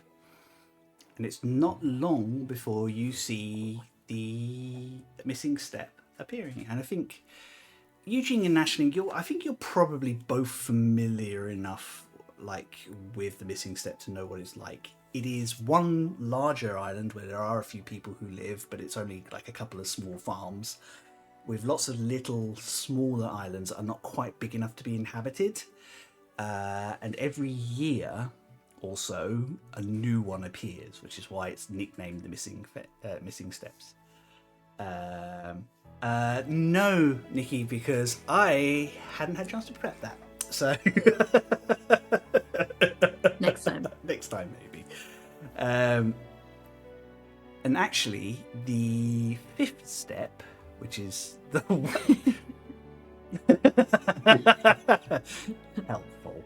The fifth step, which of course is where Aisling first encountered, is where the White Temple is secluded, which is the one furthest from the body, but closest to where you need to be. As you get closer, there's a lot smaller rocks and things like that, and it gets to the point where Sudar has to stop the ship because there is a risk of damaging it. This is as close as I can get without considerable risk to the ship, but we can offer somebody to take you in on one of the dinghies to where you need to be. You can Sure. take a Kiza and one more person, or the other person who can take you is Sage is skilled with it, surprisingly. I found out on Where's our my last list journey. of how much everyone tolerates? Tolerates you. Well, You better add 2 new columns to that so you can fill in. I know. I think Oh old Bob shit! I need to Bobble organise already my knows nonsense. you also. Found it. At least The Oddbob's sage got thing with me. history with us. Yeah, so. exactly. Sage has a 5 out of 10 with me. Okay, that's not too bad. What about Akiza? 4 out of 10. Oh. Akiza's very business. Yeah. Mm. Maybe this She's is all a chance to improve that score, though. Maybe. Yeah. Oh. Be all efficient and really kind of, together, and Akiza will maybe respond. Oh. Yeah. No, I can't do that. Let's not go crazy. Do you want to take Akiza? Yeah. And I think Akiza picks Fable to accompany you as well, so that there are 2 people on the ship whilst you are exploring. Fable's only got a 3 out of 10, lads. Fable's a kobold. That's just... Yeah. Oh. Still only got a 3 out of 10. Well, that's probably because you introduced yourself by saying, "I am your ruler, bow down before me." Maybe. Maybe. So, was it Fable that said to you that actually they're an autonomous elective? Yeah, I think it was. Yeah, maybe. So Fable, who is obviously like quite slight and small, kind of gets the dinghy ready and comes out from the bottom of your ship. So you're led down into the hull where most of the crew, and just below that where a lot of the storage area is. And then there are 2 dinghies that are attached to the ship, just in case, because it's enough to get all of you out in the case of an emergency. You clamber into the one on the left-hand side of the ship, the port side. Is Chris remembering his nautical terms? Damn. And Akiza pulls a couple of levers, and the dinghy is slowly lowered down, and then you are released under its own steam. It's not nearly as fast, but it catches the air very quickly, and there's a couple of glowing air stones embedded in it to kind of just push you along. So cool. So you make your way through the smaller shards of island to the larger body that you need to get to. Can someone please roll me a d20 and add a 6 for Akiza's piloting? Yeah, okay, I can do it. I love how eager you Okay. all are. 13. 30? Yep. She has to go slow a couple of times because there's a few things that come out of, even for her sharp eyes, there are a couple of things that come out of nowhere. And I think, Aisling, you're very familiar with this. This area it's not the most dangerous in the world, but it's just not the easiest to pilot, and you certainly can't do it at any great speed. You eventually settle down on a quite barren looking piece of rock with barely any sort of shrubbery and things on it. It's very grey, dark rock. And this is where Aisling tells you need to be. So this is not particularly pleasant. What are you doing here in the first place? I was told to go and map some bits that were unmapped, basically. Fair Which enough. was my whole thing. That's my jam. So yeah, it's not the prettiest, but that's probably why it wasn't mapped. But what? Oh, sure. Yeah. That's why. Yeah. So where? Anyway, this way! Can we see the temple from here? No. And why is that, Aisling? You can't remember, can you? nope. The temple is inside Magic. inside the island. Oh yeah. You have to go through like a little cave system situation, don't you? Yeah. Okay. Akiza and Fable say that they'll stay with the dinghy up top, and she chucks rock, a sending stone. I'll probably say to her, well, if we've got the sending stone, then feel free to head back to the ship if that's more comfortable for you to wait there. I mean, we will not leave you here on your own, just in case. I know there's a group of adventurers here, but if you need anything in the short run, we will stay here. great. It's okay. It's part of our job, so we're fine. Just going to say to Eugene and Ashton, we've got back. Yeah, we've never not had that before. I suppose we are paying. I know, but we're not on our own. It's bizarre. No. Anyway, So Aisling, so where is this temple? I can't see it. Aisling leads you over the top of the rocky, like a rocky outcrop, and round, and you find like what's a fine path, which leads down into like a little platform underneath the island, which is large enough for a skyship, if they know it's there, to land. And there is actually evidence that people have done this several times, which is, of course, how, after it was initially mapped, Aisling and the rest of the team that she was involved with came to the island. It is here that... Just to check, is the rest of Ashling's previous team all deadies now? Well, the team that she worked with last time she came here, yes, they're all passed away. They're all They deadies now. got deadified. Yeah, there was 3 people. One of them was actually a member of the Embers, you found out as well. Yeah, but shithead killed all of them. Yep. Just in case. Callie missed hers. Shithead for short.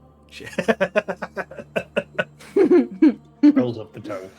Aisling leads you down to this platform, and you can see there's evidence that people have been camping here. There are 4 bedrolls set up near a campfire and some equipment and some supplies. I'm assuming that would be the adventurers. Yep. Looks like it. To remind you, obviously, Risker has said that she had sorted out some young adventurers from the Adventurers Guild to come and just keep an eye on things and make sure that people were not going in and moving things around. Graffitiing all over the place. Marduk Smythe, Lotus the Quick, Myrrell, Dwindwith, and Brock. Dwindwith is such a cool name. There is no sign of any of the adventurers. No footprints or track type things. Make me a survival or an investigation check. And can I check out like the fire and stuff to see whether it looks like it was like last night's fire or this has been like 3 days? Absolutely, make me an investigation check. Got a 15 for survival. Nice. There are lots of tracks, recent ones. Okay. Hard, in fact, because it's quite rocky. It's hard to say exactly how many people or how long ago, but there is lots of sign of people of coming and going in this area. No sign of like a bad. No signs of a scuffle out here that you can see. Yeah. No. You knew what I meant. Not with that roll. You can't see any signs of a scuffle. All right. Wayne, what did you roll? I rolled a 14. A 14. Well, 14, you can see that the camp has been slept in recently. It was basically just to tell if the fire looked like it was like last night's fire or before. Fire looks like it hasn't been lit for a couple of days. Okay. But I don't see like an unpleasant or anything. There's no bodies or if you're like any signs of any like violence or anything like that. Just seem to not be here. Got it. Okay. I think Rock's very helpful. He's probably just going to stand there and go, "Hello." No answer. But do Oh. what? Oh. Someone should really reply when you do that, shouldn't they? But maybe they've just gone for a walk or something. I mean, You can't go that far. where's the temple anyway? Okay, follow me, and I'll lead them in. Yeah. She leads you into what looks, as you kind of come at it, it looks like a bare face rock and face, and then you kind of turn ever so slightly, and there's this thin opening which opens up really quickly. And it looks like it's fallen in on itself at some point, probably when it came up, but it has settled to kind of conceal. And as soon as you get past this area, you are into a much broader open area that may have been subterranean at some point, with carved pillars and effigies. All of Brock's which... just going to say to Aisling, is it... When you said temple, did you mean a mausoleum? Well, there were daddies in here, but Okay. I mean, but it's still a temple just because it's underground. Okay, just checking. Sometimes things get confused. Anyway, okay. Lead the way, please. Okay, Chris? Where's that plinth thing? Are we coming to that at any point? Yeah, it's ready. I mean, there you can see more. Even more has been excavated from when you were last here. So there's more of it. It actually looks more like a temple now, as opposed to before, where it looked like there were temple elements in the cave. Someone has carved. I'm going to away be so frantically pointing stuff out to these guys. Be like, "Oh, this is when this happened, and then this said that when I moved that bit, and then this did this." And she leads you through to a open room which has a dais in the middle, which has a strange looking, almost compass like element in the side, it like carved into the floor, with 5 diamonds set inside the stone, of which one is dark, one is very bright, and 3 flicker. Okay. It wasn't as bright before, was it? That's because we did the ding dang thing. You can make that assessment. Yeah. Yep. Leap of logic. I mean, that kind of makes sense. So okay. Well, So look, so this is the thing where yeah, it looks like it's representing each temple, because that one's really bright now, because that's the one that you died at. I mean, that does. I mean, if there was any doubt these represented the temples, I think that's kind of taken that off, because we know that one's not working and we know that one is working overtime. So that Yeah, kind working of really well. But these makes ones are getting a sense. little bit flickerier than they were before. Yes. Yeah. Is there? Aisling... Sorry, you go. No, I was going to ask Chris. Is there anything on the shape or that indicates any kind of directions?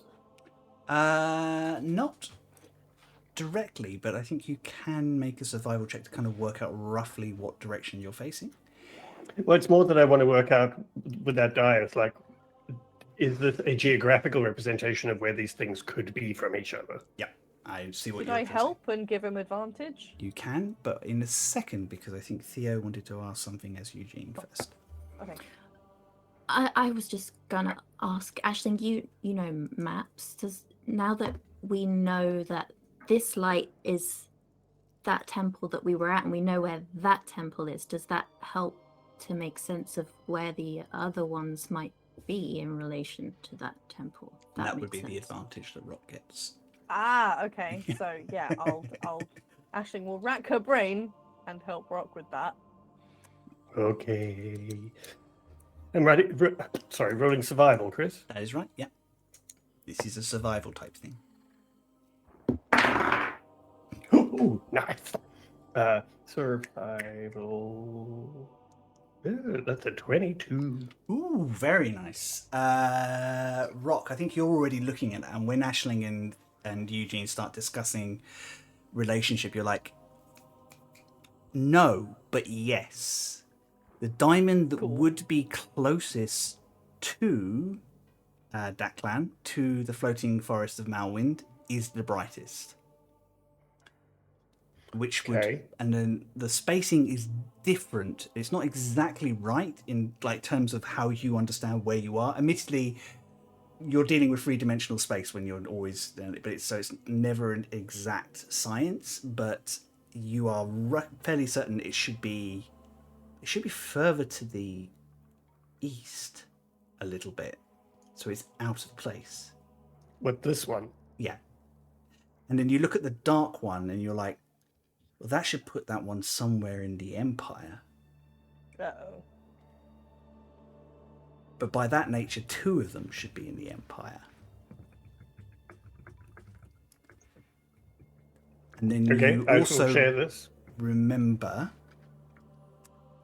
and I think with that, you also remember and you take into consideration the fact that the temples were set up upon the ritual sites that were as designated for a complete continent. The land broke as it rose. So they may not be absolutely 100% accurate or even remotely in the same directions. That Malwind is relatively close is a good sign, and kind of makes sense because of what Malwind is, because it is this organic entity that kind of, as it rose, it kind of grabbed hold of everything. Is there any kind of estimating I can do based on how far that one's drifted out of alignment to apply that to the other ones? You can, yes. It's going to be an... I'm imagining that Aisling's sketching away as Rock is working this out. I think it's probably going to be an intelligence check. Oh, fuck. I'm going to bardically inspire Aisling. Thank you. What dice is that again? D8.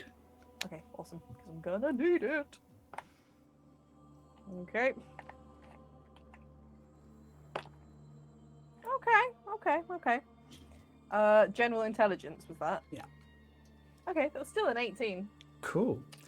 Wasn't plus anything. So you're kind of working this out, and you're using your knowledge of map making and things like that. If the drift was consistent, it would put it about 50 to 100 miles out of where it should be. The problem is, depending on where you go, and you haven't been to everywhere in the Shattered Lands, the Scattered Lands, so you don't know exactly how different places look. But you know from your experience, there are some places that are more broken than others, and some that have been thrown since by appearing islands, by strange storms, and like. Unfortunately, all you have is like they were supposed to be in this part of our world. Okay. She'll make some diagrams and like some little radius ideas for where things could end up, but yeah, that's as close as she can get. What it does... While they're doing this, can I just have a little look around to see if there's any signs of these adventurers? Yes. Make me a perception check. I'm going to doing give you the all wrong your skills. We need to swap, Aisling. Yeah, we do. Oh, it's actually not bad. It's 21. See, you'll say this, and you've been rolling really, really well. So, whilst they're talking through, and I think Rock and Aisling are still kind of comparing notes and I think Rock is giving what information he has from his broader travels to help Aisling kind of pinpoint where things should be. I think you're like, okay, my friends have got this for the moment. I'm just going to have a check to see if I can find out. Yeah, I think he's just a bit, like, anxious about it. Yeah. Eugene? I know. Anxious? Who'd have thought? Wander out of this natural light area, and your natural, like, low light vision kind of kicks in, and you are just kind of, there's some corridors further back, and you can actually see a couple of ever lanterns a little further on that have kind of picked up and still seem to be from pre-ascension still working, which is quite impressive. And as your kind of mind is settling on this, your eyes adjust and you make out the silhouette of something humanoid standing in the tunnel. Bible. Excuse me. Hello? Doesn't move. I think as soon as if I heard Eugene talking to somebody, I would definitely kind of walk over. Yeah, I think I Aisling would as think well. that's- Like, I think hey, that's fair. Yeah. Who are you talking to? what's going on? You see that, right? There's someone down there. Oh, do I see the silhouette as well? You don't see anything, but with your changed senses, you know that there is something structurally there. There is something roughly humanoid about 10 foot away from the pair of you in the darkness. Aisling, you can about make out the silhouette like against the Everlantern, the same roughly humanoid Rock's shape. spider senses are tingling. Yeah. So can I actually, for the first time, can I actually use a divine sense? Yes, you can. I'm going to use one of my divine senses. You will use your divine senses. In the immediate vicinity, you get a strong smell of Fey from Aisling. A small, weaker My sense. musk. A very much weaker sense of Fey from Eugene, and they both. I did not think they smelled like cheese. Now you know. No, it doesn't. That's not canon. No, that's not canon. I think No, Aisling want smells like Eugene cheese. to have essence of cheese. Essence of cheese. Oh, No, the it's just parfum. Aisling. So Eau de fromage. Oh, the Aisling, fromage. Aisling smells like petrichor and the Hell first bloom of spring, and Eugene smells like grass that has been freshly mown, or that kind of tension just before a drop in temperature. I always pictured Eugene smelling like Parma violets. That's because that's Just because he's violet. yeah. Yeah, it works in my head. Those things link together so A quick. little bit racist there, Charlie. No, wow, Charlie, wow. I think I'll go. as soon as that Rock tries to kind of tap into this and gets those kind of experiences, Rock's just kind of making a mental note, just kind of going, I really should use this more often. They smell so much better. I'll have you know, Eugene smells good. I know. Anyway, do I pick up anything else that's Fey, Fiend, and other shit? Fiend, fiend, that what it aberration, says? or undead, isn't it? I think. Correct. Celestial, Fiend, Celestial. Undead. Yeah. Yes, you smell a light air. It's kind of hard to see. It's kind of like a tingle on your nose, and you realise it's Pocket, Oh. who has a smell which you kind of then go, is that what Celestials smell like? But beyond them, you do not smell anything extraplanar. Uh-oh. Okay. I don't know if that's a good or a bad sign. No. No, and it hasn't reacted to Eugene's. It's not Yelling. moved at all. To your senses, because I'm talking about the fact that you now have blind sight to a certain degree, you can sense the shape of a humanoid, but you cannot hear a heartbeat. Okay. I mean, I would definitely just immediately point that out and just kind of say, I can see it as well, but I don't get any kind of. What is it? Don't know, but I don't get a heartbeat from it. Aisling so starts creeping a mage hand towards It's it. Ghost, isn't it? Don't poke it, Aisling. Only a Is little it a bit. ghost? Your mage hand kind of lifts off. I don't think we ever had Aisling describe what her mage hand looks like. I don't. If we did, it's no. a long time ago. I don't know what her mage hand looks like. I imagine it looking like one of those big Mickey Mouse white gloves. The foam finger. No! Oh, it's horrible. Ugh. Oh, those fucking gloved hands always creep me out. They're creepy. No, it's probably something kind of feral and mossy, like I feel like a twig like a chicken branch. foot. I was going to go with twigs surrounded by moss and flowers, but and petals, but that's chicken much foot, more chicken horrible. foot. Yeah, Yeah. little strange little chicken foot. Yeah. made Oh of man. made of. Oh my god. Wait, that's what you paired me down with in the first episode? Yeah. It's like a clawing chicken It foot. is horrible. It's friendly. It's a friendly chicken foot. I cannot believe out of everything in the fantasy universe you can choose for your hand to look like. It's a chicken foot. A little chicken foot. Creepy, scraggly But one. it's probably worse because it's like with most of her magic, it's this Oh. sort of like pallid white color as Oh well. yeah, it's deeply disconcerting to anyone who's Oh not god. She loves it. Oh dear. It looks like it's been lying in the forest for like a decade as well. It kind of just floats off and kind of impacts against this figure. And again, like you're making out this, Yeah. there is definitely something there, and it's figure-like. The only reason you guys can't make out details is because it's backlit, and it's very, even with your heightened senses, it's very difficult to kind of discern against that light to dark element. Good lighting is very important. Okay, I am going to move towards it. I'm going to step forward a few steps so that I can see if I can get a better view at all. Yeah. And I will say as I step forward, hi, is there anybody there? You there, we can see you. No answer. Oh my god. Do I have anything that actually does anything light-wise, or am I just... There is definitely something there. It feels vaguely humanoid in shape, but there is no heartbeat and no sign of movement from it. How far away is it? From Rock, it's about 5 foot away now.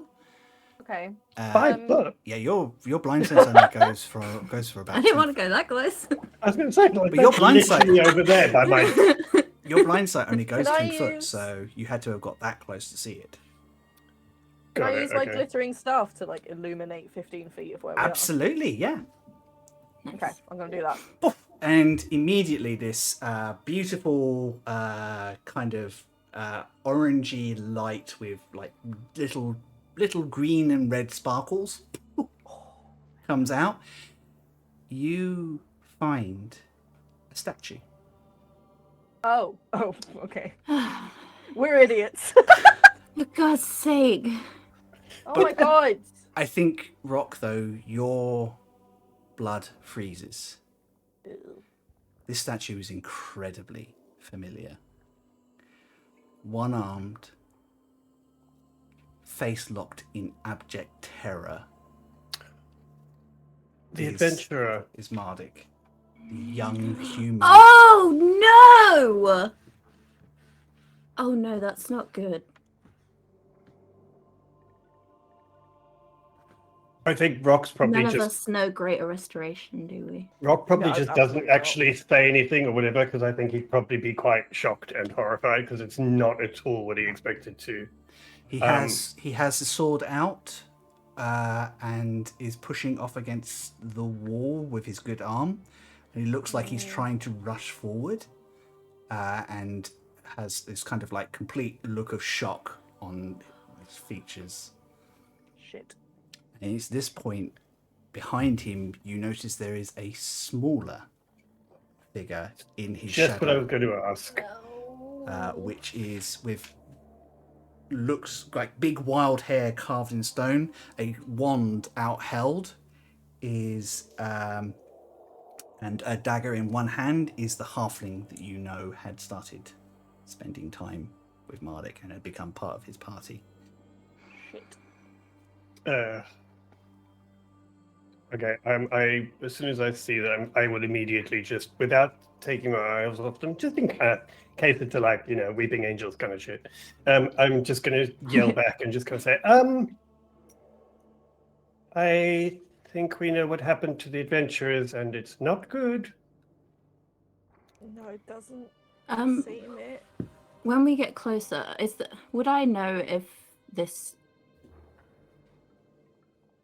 is like a magical effect? Roll me an Arcana. That is a dirty 20. Dirty 20, yes. You know that there are some spells And there are some mystical effects created by certain creatures that can turn people to stone. Could I try Dispel Magic? You can. I would need to have a quick look at something. That's a good idea. Got a feeling I know the answer, but I just want to make sure that I am being fair.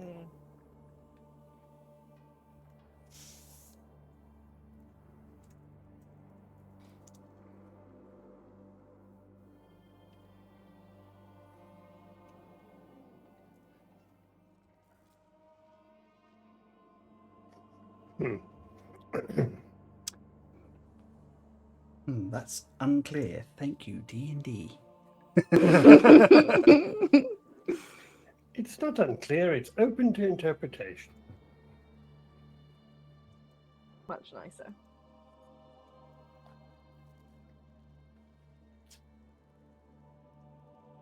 Sorry, guys, this is not very That's interesting all right. for everyone at home. Right. Dispel magic. You feel the runes kind of weave in the air, and you push it into Mardek. Nothing happens. Ah, dang. It was a very good call, but according to the information I've got in front of me, Dispel magic won't work. Yeah.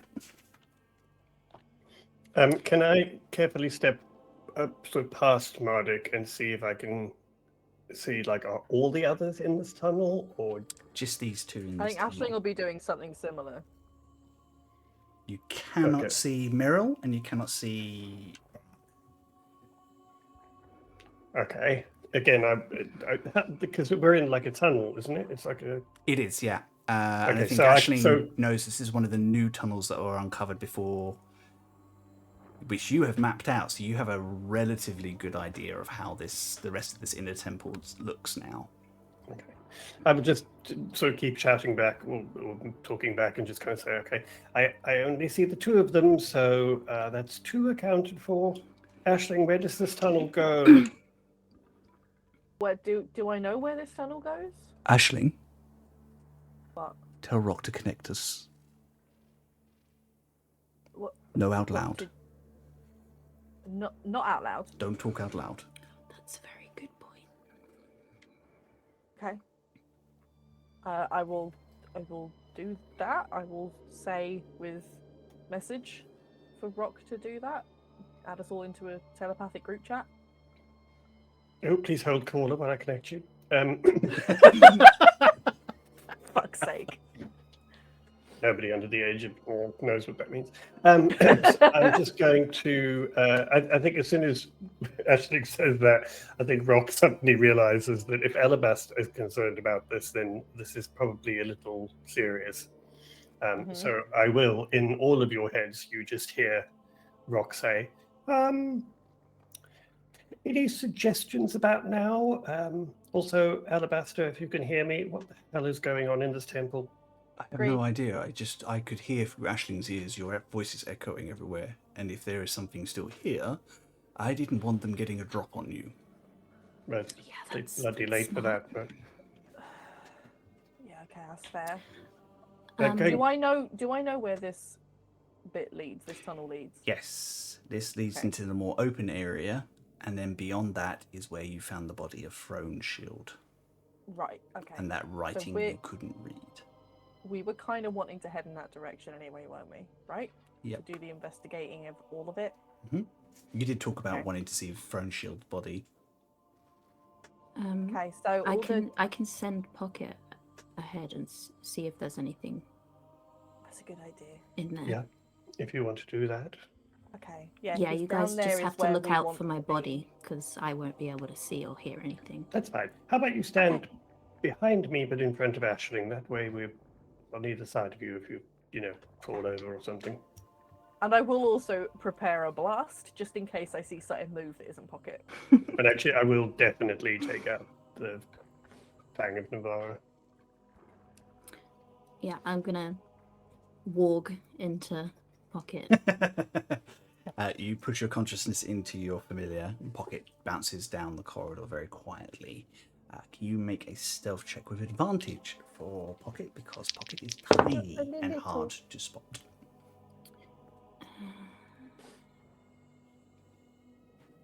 That is 13. What check is that? I mean, what roll is that? Stealth check with advantage. Okay. I'm going to use guidance to add to that. I can't, unfortunately. I think this time we'll say that. Oh no, you're going to use your. This is before. Yeah, no worries. I will take that back because you have your guidance you can use as a reaction. I was going to say that you have to be able to touch, but that's the standard cantrip, not your version. Sorry. Yeah, it's only a 2 extra. Okay. 15. Scutters along, low to the ground, comes around the corner to the way. I think Aisling probably gave Eugene a bit of a description before you headed in. Or you can still talk to Eugene in his head because that's one of the advantages. Well, I'll just, in his head then I'll sort of briefly describe the way that I went last time. You come round Go into left, go left. No, the other left. Other one. Go up. You come round into a different set of corridor which splits off into 2 areas, one of which is still caved in with rocks, but it does look like somebody has tried to move some of the rocks out of the way a little bit. In this is a large statue form, which Pocket looks up, and it is a female orc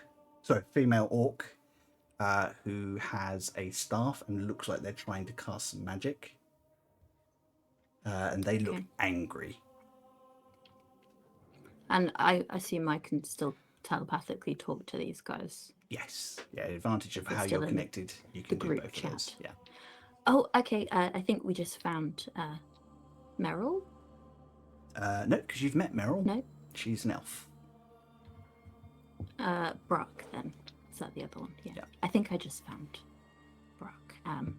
Also statuified. Oh. That's not great. Is there anyone else in that room? Nobody else in this area that you can see. Not that I can see from here. Should I keep going? Probably. We've got to go that way, so it might be good to at least know that the path is clear for a while. Yeah. Okay. I'll So head is to that- the end of this. Is this another corridor, did you say? A corridor that opens up, and I think from Aisling's description, you know that it opens up into a tomb-like area. Okay. So I'll does that- carry on through to that area if I can. Come on, sorry. Does that account for all the adventurers? No, it's Or is one there still one missing. missing? One Okay. missing. Yeah, I thought so. Cool. So you carry on forward, and under Aisling's guidance, she sort of directs you to where she knows Throne Shield was. I mean, she's mapped out most of this area, but I think is that probably your primary concern. That room that it was closed behind you, but it might still be there. Okay.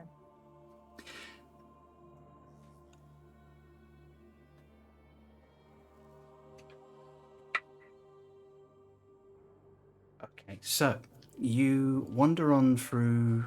Pocket wanders through, kind of into this much broader open area with what looks like solid caskets, or what should be caskets, all of which seem sealed and have strange writing on that seems to shift and move as you kind of glance at it. 1 minute it seems like it's one language, and then it's another.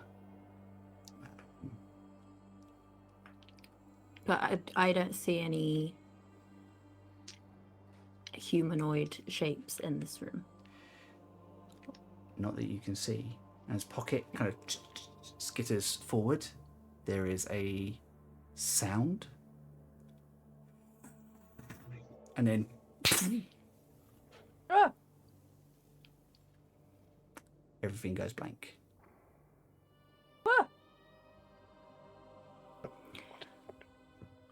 I don't know, but we have to do something. What happened? There's something in there. Well, I don't know. Pockets. You can Like sense the that Pocket connection is was- no longer on this plane of existence. It's gone. So whatever did this is in there. Oh, God. I hope he didn't get turned to stone. You can get him back, though, right? I mean, it's a good chance he did, Yeah. based on what we've seen. But Can he even be turned into stone? Oh my God! Would I know that? It'd be so adorable. I mean, I was just thinking that. This is so horrible and sad, but also it would be kind of cute to have a Paint it, tiny it'd be stone so pocket. cute. I think Rox probably just says to both of you, "But do you know what anything that can just turn people to stone like that?" Do we? Oh, bucket! His little pocket. Oh, it's so cute. Well, I Um, know that there are creatures that can turn things to stone. Before the connection was broken, did I see anything? didn't see Just anything. heard something. Just heard something like a something, and then there was this flash, and then nothing. Your connection with Pocket was broken.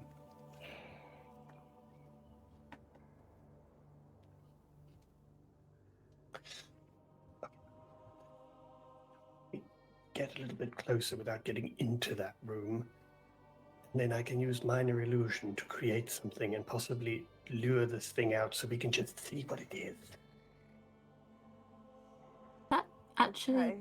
sounds like a really good idea. All right, less of the surprise tone, thank you. It's had more of a surprise that we came up with a plan quickly and efficiently, as opposed to debating it for half Yeah. an hour. Before we were on the brink of death. Also, the regular comments from the back seat not helping, thanks. I think we should hurry because we still don't know where Meryl is, and we may have chance to save them if we can Well, get there quickly. I tried. I'm going to try and edge forward, Chris, very slowly and quietly, just to get to a point where I'm not visible from whatever's in the room, but that I can possibly see at least some of the room to try and make something happen in there that they will hopefully be lured out to. Perfect. Can you make me a stealth check, please?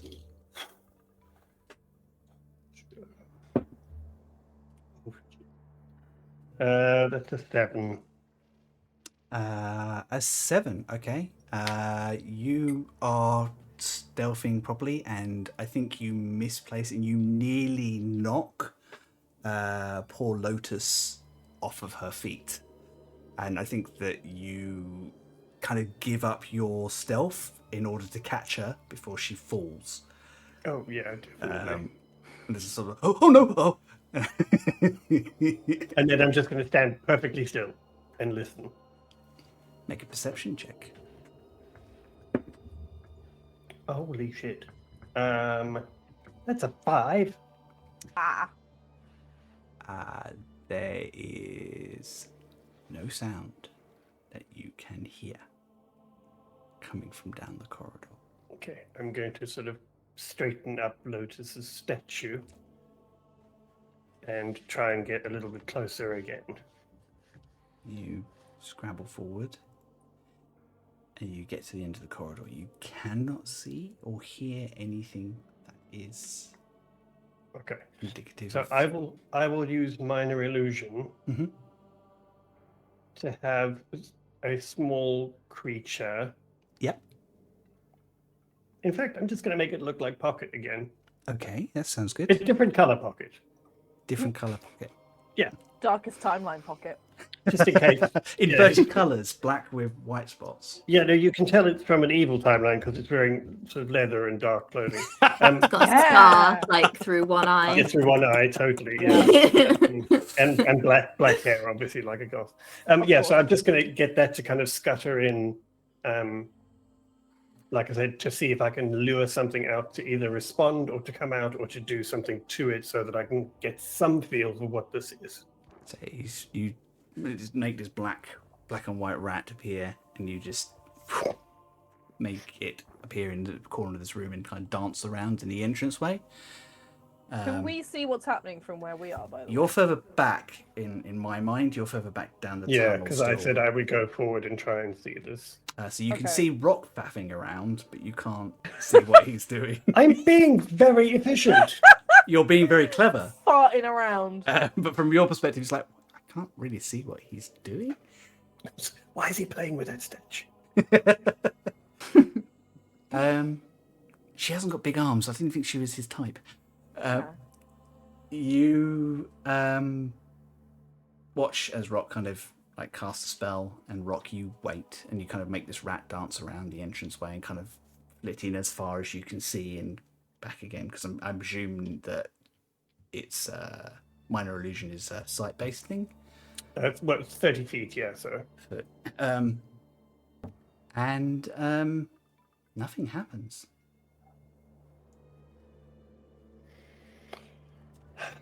Okay.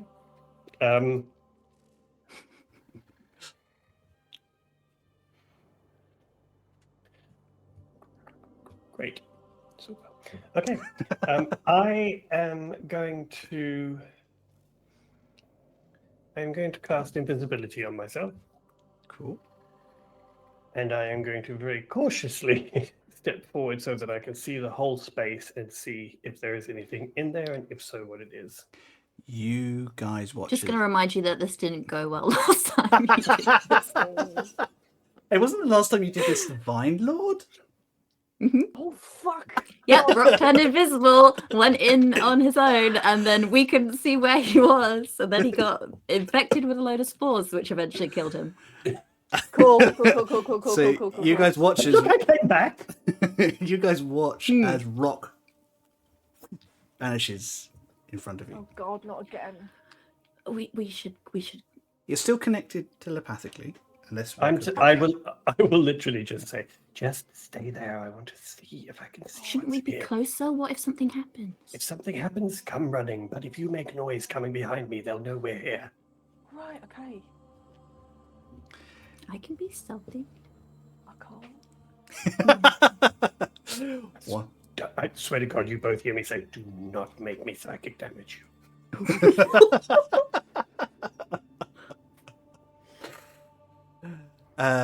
Okay, so I'm going to do that. You sneak along and you find yourself at the entrance to this room. You see what Eugene has already seen. You see this large area that has like 6 sarcophagi raised on daises. It's always good. Do I see Pocket? Do not see Pocket. No sign of Pocket at all. To be fair, a familiar turned to stone would probably just... Disappear. You don't actually see anything at the minute. And then you kind of look around. I would like you to Just make before a you say that, Constitution saving throw, please. I was going to say, for clarity, I am not just kind of brazenly wandering in, going, "Hi, I'm invisible." I would appreciate still that. Sorry, be- it's not. It's a wisdom saving throw, please. I would still be Oh, trying to good. kind of hide behind sarcophagi or whatever. So, okay, so wisdom saving throw, you say? Mm-hmm. Okay, here we go. 17. There is this brilliant flash of bright light that kind of fills the room, and you just quick enough turn your head and force your face out of the light as it comes on. As it falls away, you hear something kind of moves across the room. You can hear 2 or 3 things flapping in the wind, and there's this constant galing sound kind of picking up in there. What do you want to do? Do you want to stay or do you want to withdraw? What's going on? I will withdraw. I mean, I'm probably giving a dramatic narrative in my head as I'm doing this anyway. But I will withdraw. But I do want to. I am making many assumptions here, but I will withdraw. But I do want to still, as I'm leaving, try and see what it is. Cool. Make me another wisdom saving throw, please. Oh, Satan. Oh, 17 again. 17 again. Same things. Brilliant bright light. And as you kind of pull your eyes around, you don't get a clear look at anything, but you're left with this kind of, you know, that afterlight effect you get when you accidentally look at a light bulb as you switch it on or something like that. Like when your retina's It's like crisping. that, Yes. but it's a clear crescent shape. A what? A clear crescent shape as you turn your head away. It's a Medusa banana. Like a moon. It's the only thing it could be, lads. And as that wailing is picking up, and then as soon as you kind of dive out the way, it kind of goes back to being a bit quieter again. Okay, as soon as I'm back in the tunnel, I will just immediately communicate all of this and just go say, right, this is what I saw. There is something in there. It sounded like things moving, a bit sort of flapping noises. There was like a gale, sort of windy sound, and I also saw a crescent shape, which seemed to be the source of the light. So, Light? any ideas? Because I don't know what's going on. Yes, it was like a bright light, and that's what I think turns people to stone.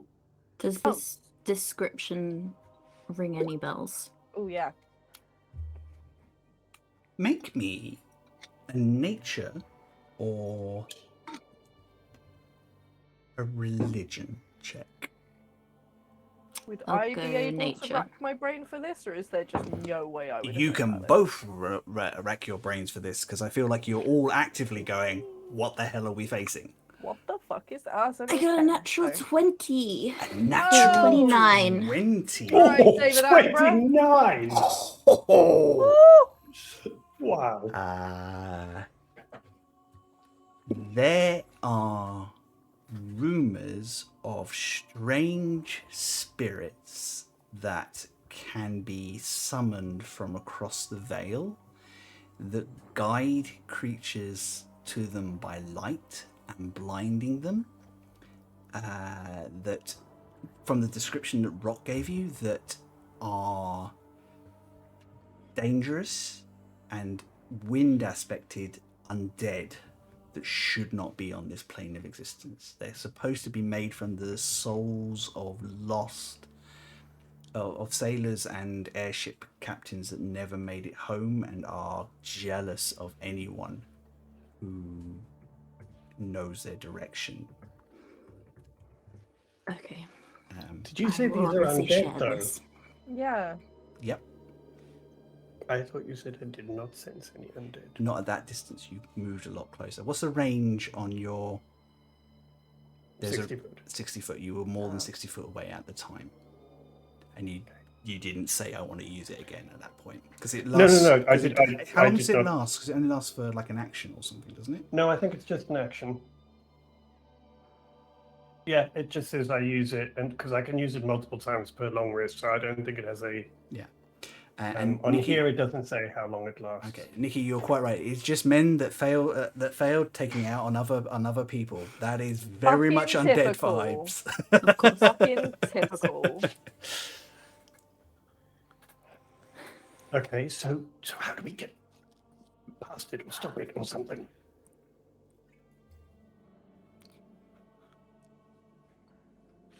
Viable?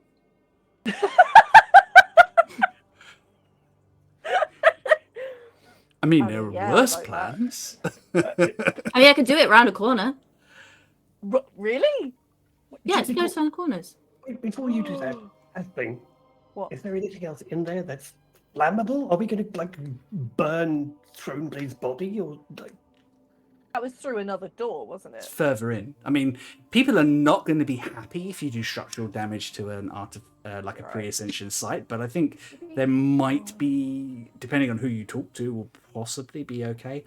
The only problem is, and I think, Aisling, with your wisdom, you're kind of like, oh, actually, you still don't know where Meryl's body is. And if you damage Meryl's body, you can't bring her back. I mean, it wasn't a joke, man. But I mean, Alabaster is like, yes, fireball. Kill it first hand. Yeah. kill it with fire. Kill it with fire. Kill it with fire. Kill it with fire. I'm completely Okay. up for that idea. I like the fireballs. Okay, so it's very So in that room, sorry, remind me, it's dark, right? Very dark. Very dark until that bright light went off.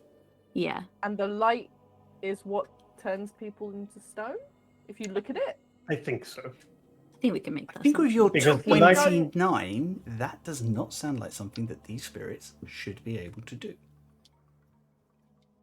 Yeah, that doesn't seem normal. So if we didn't, I mean, look none of this at seems it- normal, but Yeah, exactly. if we didn't look at the light, could it not do anything to us? I don't know. I looked away and I'm not stone. Oh God, I'm not stone, am I? No. No, it's fine. I'm not stone. My chicken foot pokes you. No, you're not stone. Would you get that hideous hand away? I think your tail I fell love off, it. though. What? Your tail fell off. he spins around. Have you still got a bit of string attached to you? No, I took the rope off ages ago. Oh. Now wears it around his wrist. I'm a just going constant to. reminder. I cast Shatter at Alabaster. What?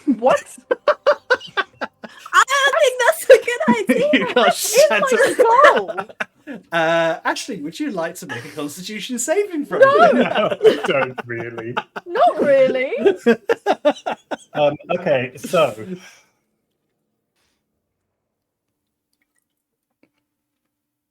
No, and you said I heard multiple of these, didn't you, though? Oh, yeah. So when that wailing was coming from different parts of the room, there was definitely multiple things in that room.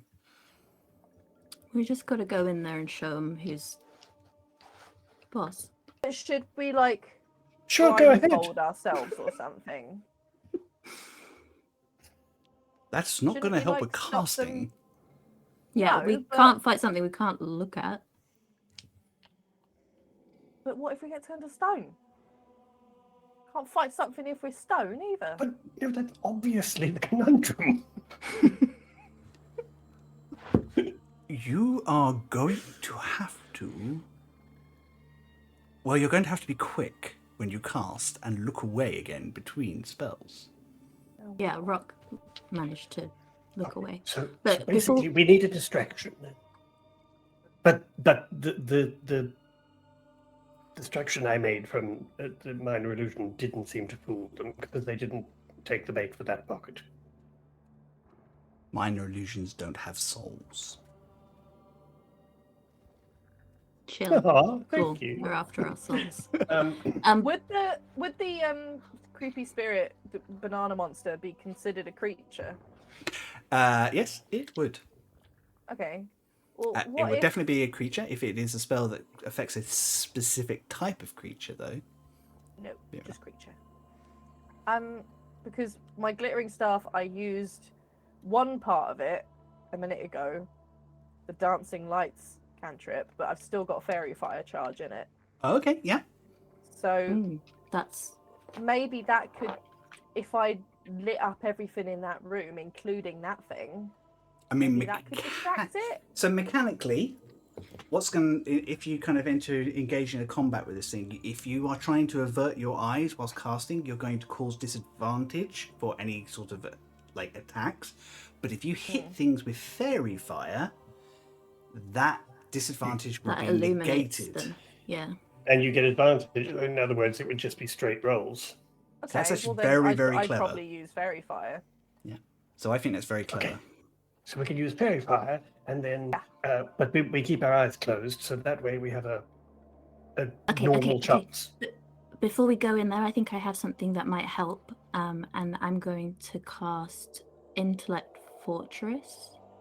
Ooh, Nice. smart. Hang on. I want to cast it so it will affect all of us.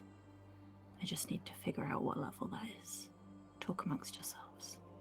Anyway, I'm hoping whatever Eugene's putting out his sleeves is an entire army of creatures resistant to these things. That's what he's got, right? Okay, yeah. Eugene will cast Intellect Fortress, and I think just on all of your heads, a little crown appears, like a purple crown, Yes. purple spectral crown with like glowing runes. Oh, Aisling, you've got a crown. What? So have you? I got one too. Can I? Oh, I'm just going to pull out my pocket mirror. And It have a will look. just make it You're easier compact. for you to resist You know, I look quite good with certain the effects. Oh my god, Rock, shut up. What does it What? do? Oh, sorry. What? It will just make it easier for you to protect your mind from certain effects. So, Okay. mechanically, you have advantage on intelligence, wisdom, and charisma saving throws. Nice. And you're resistant to psychic damage. Unfortunately, those don't stack, so Rock, you can only be resistant once.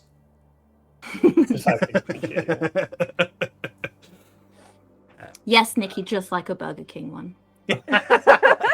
Like King from the Owl House. Hell yeah. Yeah, that's much nicer.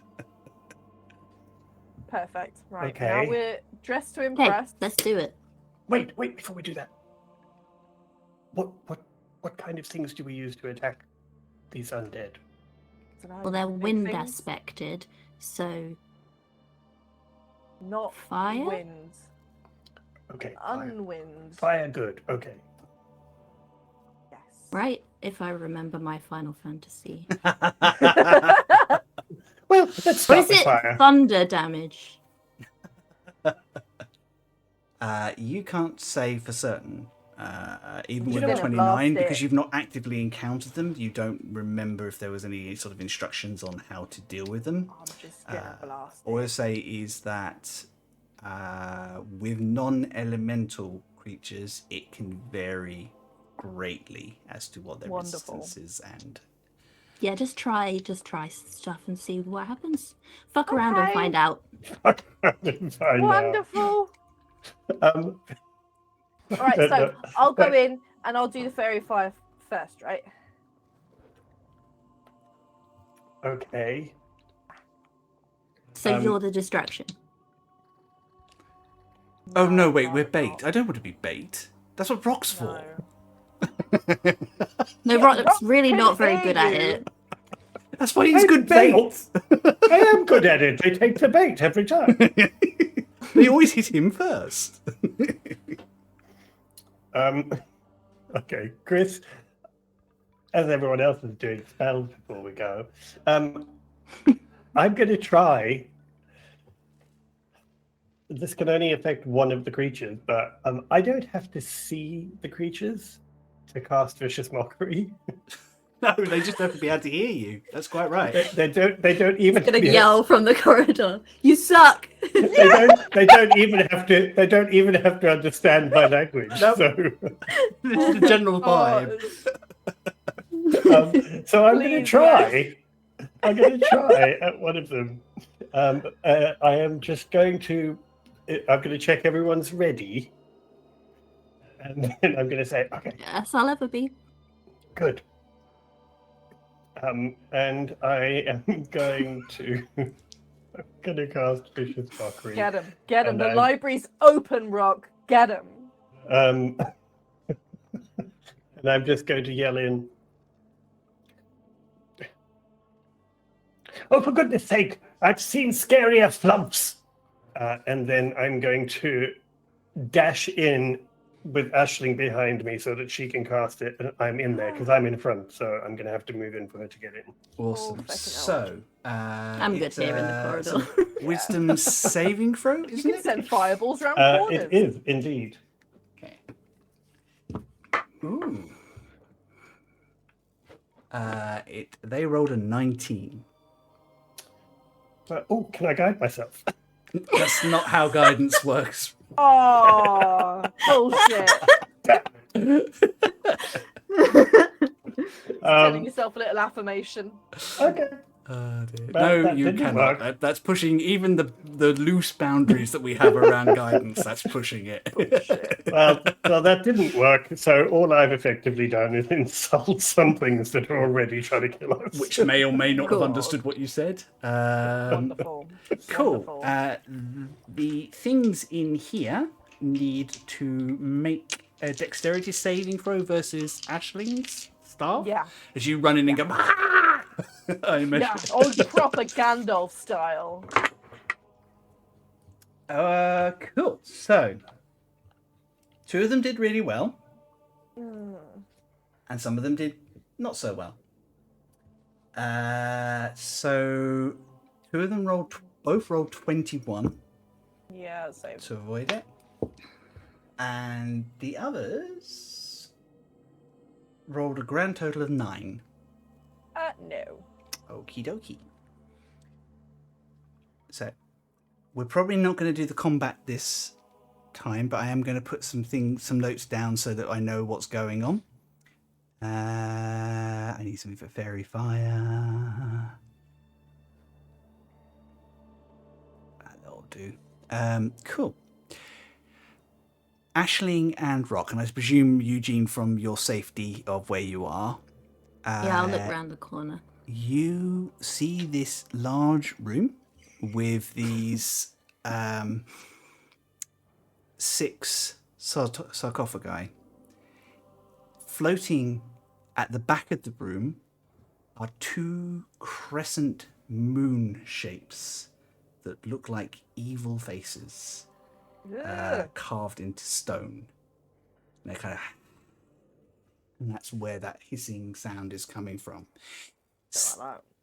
Crawled over onto 2 of the tombs, kind of curled up slightly, like ready to pounce, are these gaunt, blue-skinned humanoids with icicles coming back where they're like long back hair, with sharp yellow eyes and long claws.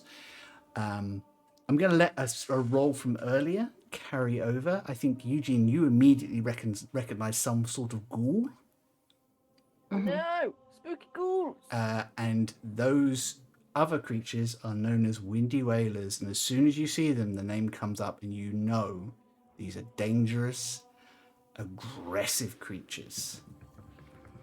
Do I see the other adventurer? No.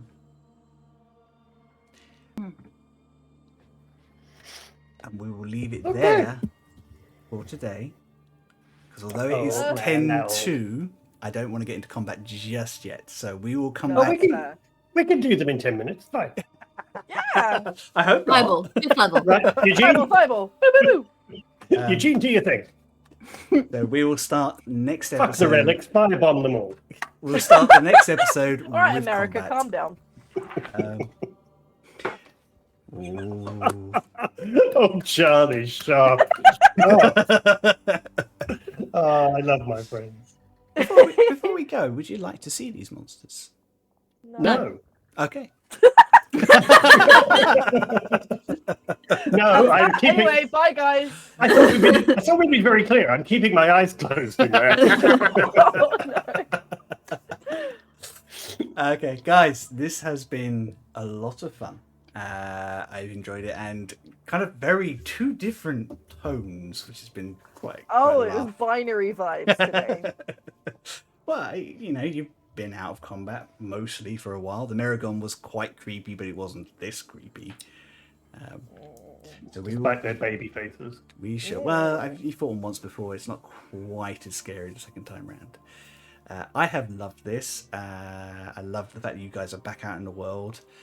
And we will find out what's happened to the Alabaster Temple when we're back in I leave it June. for 2 minutes. Nothing good. Seriously, I tell you what, this fucking temple... Yep.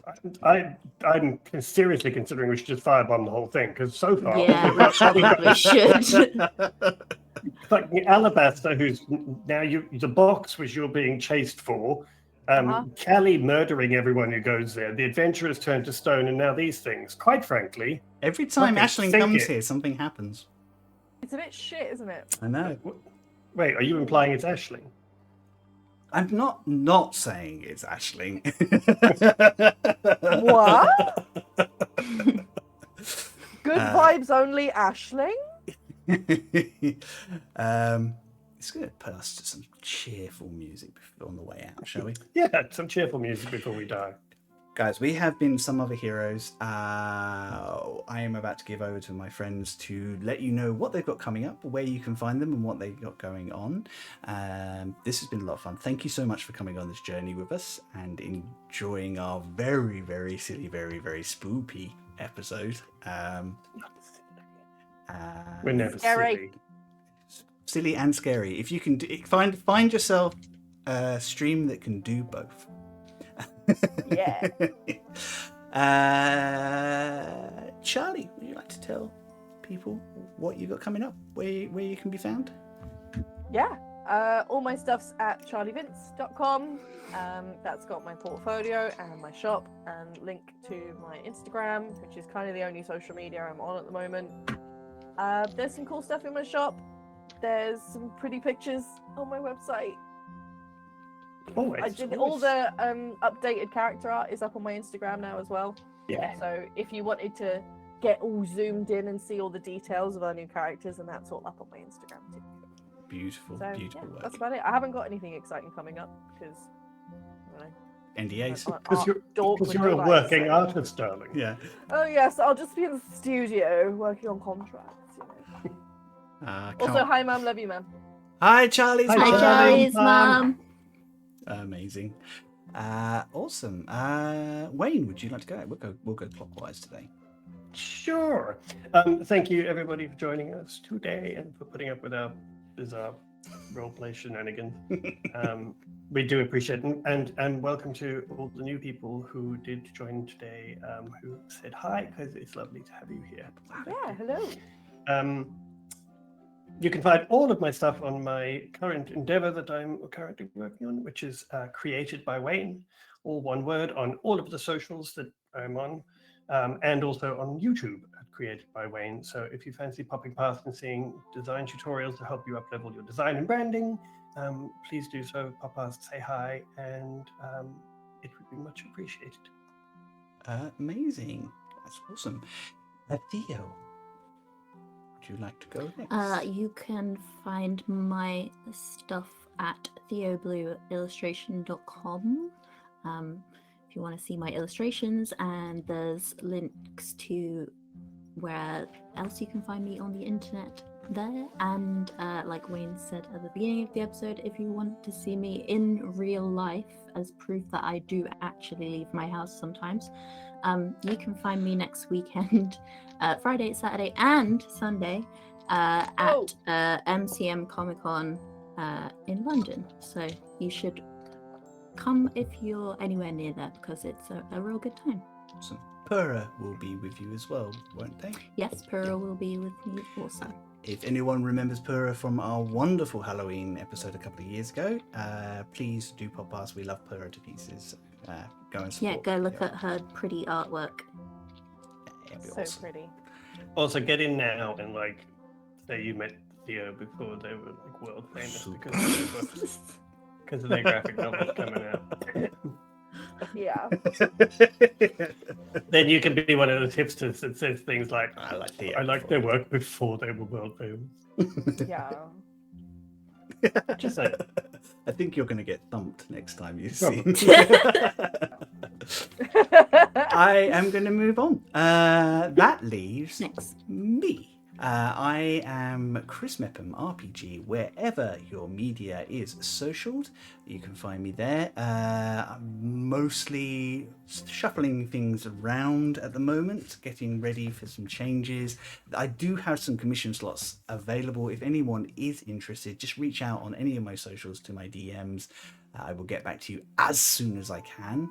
Otherwise, you can find all my other links and all the stuff related to Some Other Heroes at Some Other Heroes on my webpage. Yeah, we will be back in 2 weeks' time, as Theo and Wayne pointed out. So we're going to have a nice week off, apart from poor Theo, who's going to be very busy, having a lot of fun, but very, very busy. Hell yeah. But we will see you in the first weekend of June. In the meantime, take care of one another.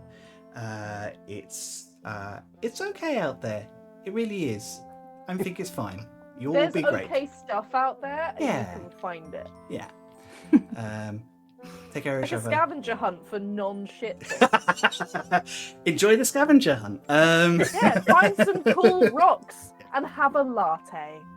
We love you very much. Solid We advice. love that you joined us on this one. In the meantime, grab some dice, tell some stories, and we will see you soon. Love you, bye. Goodbye. Bye.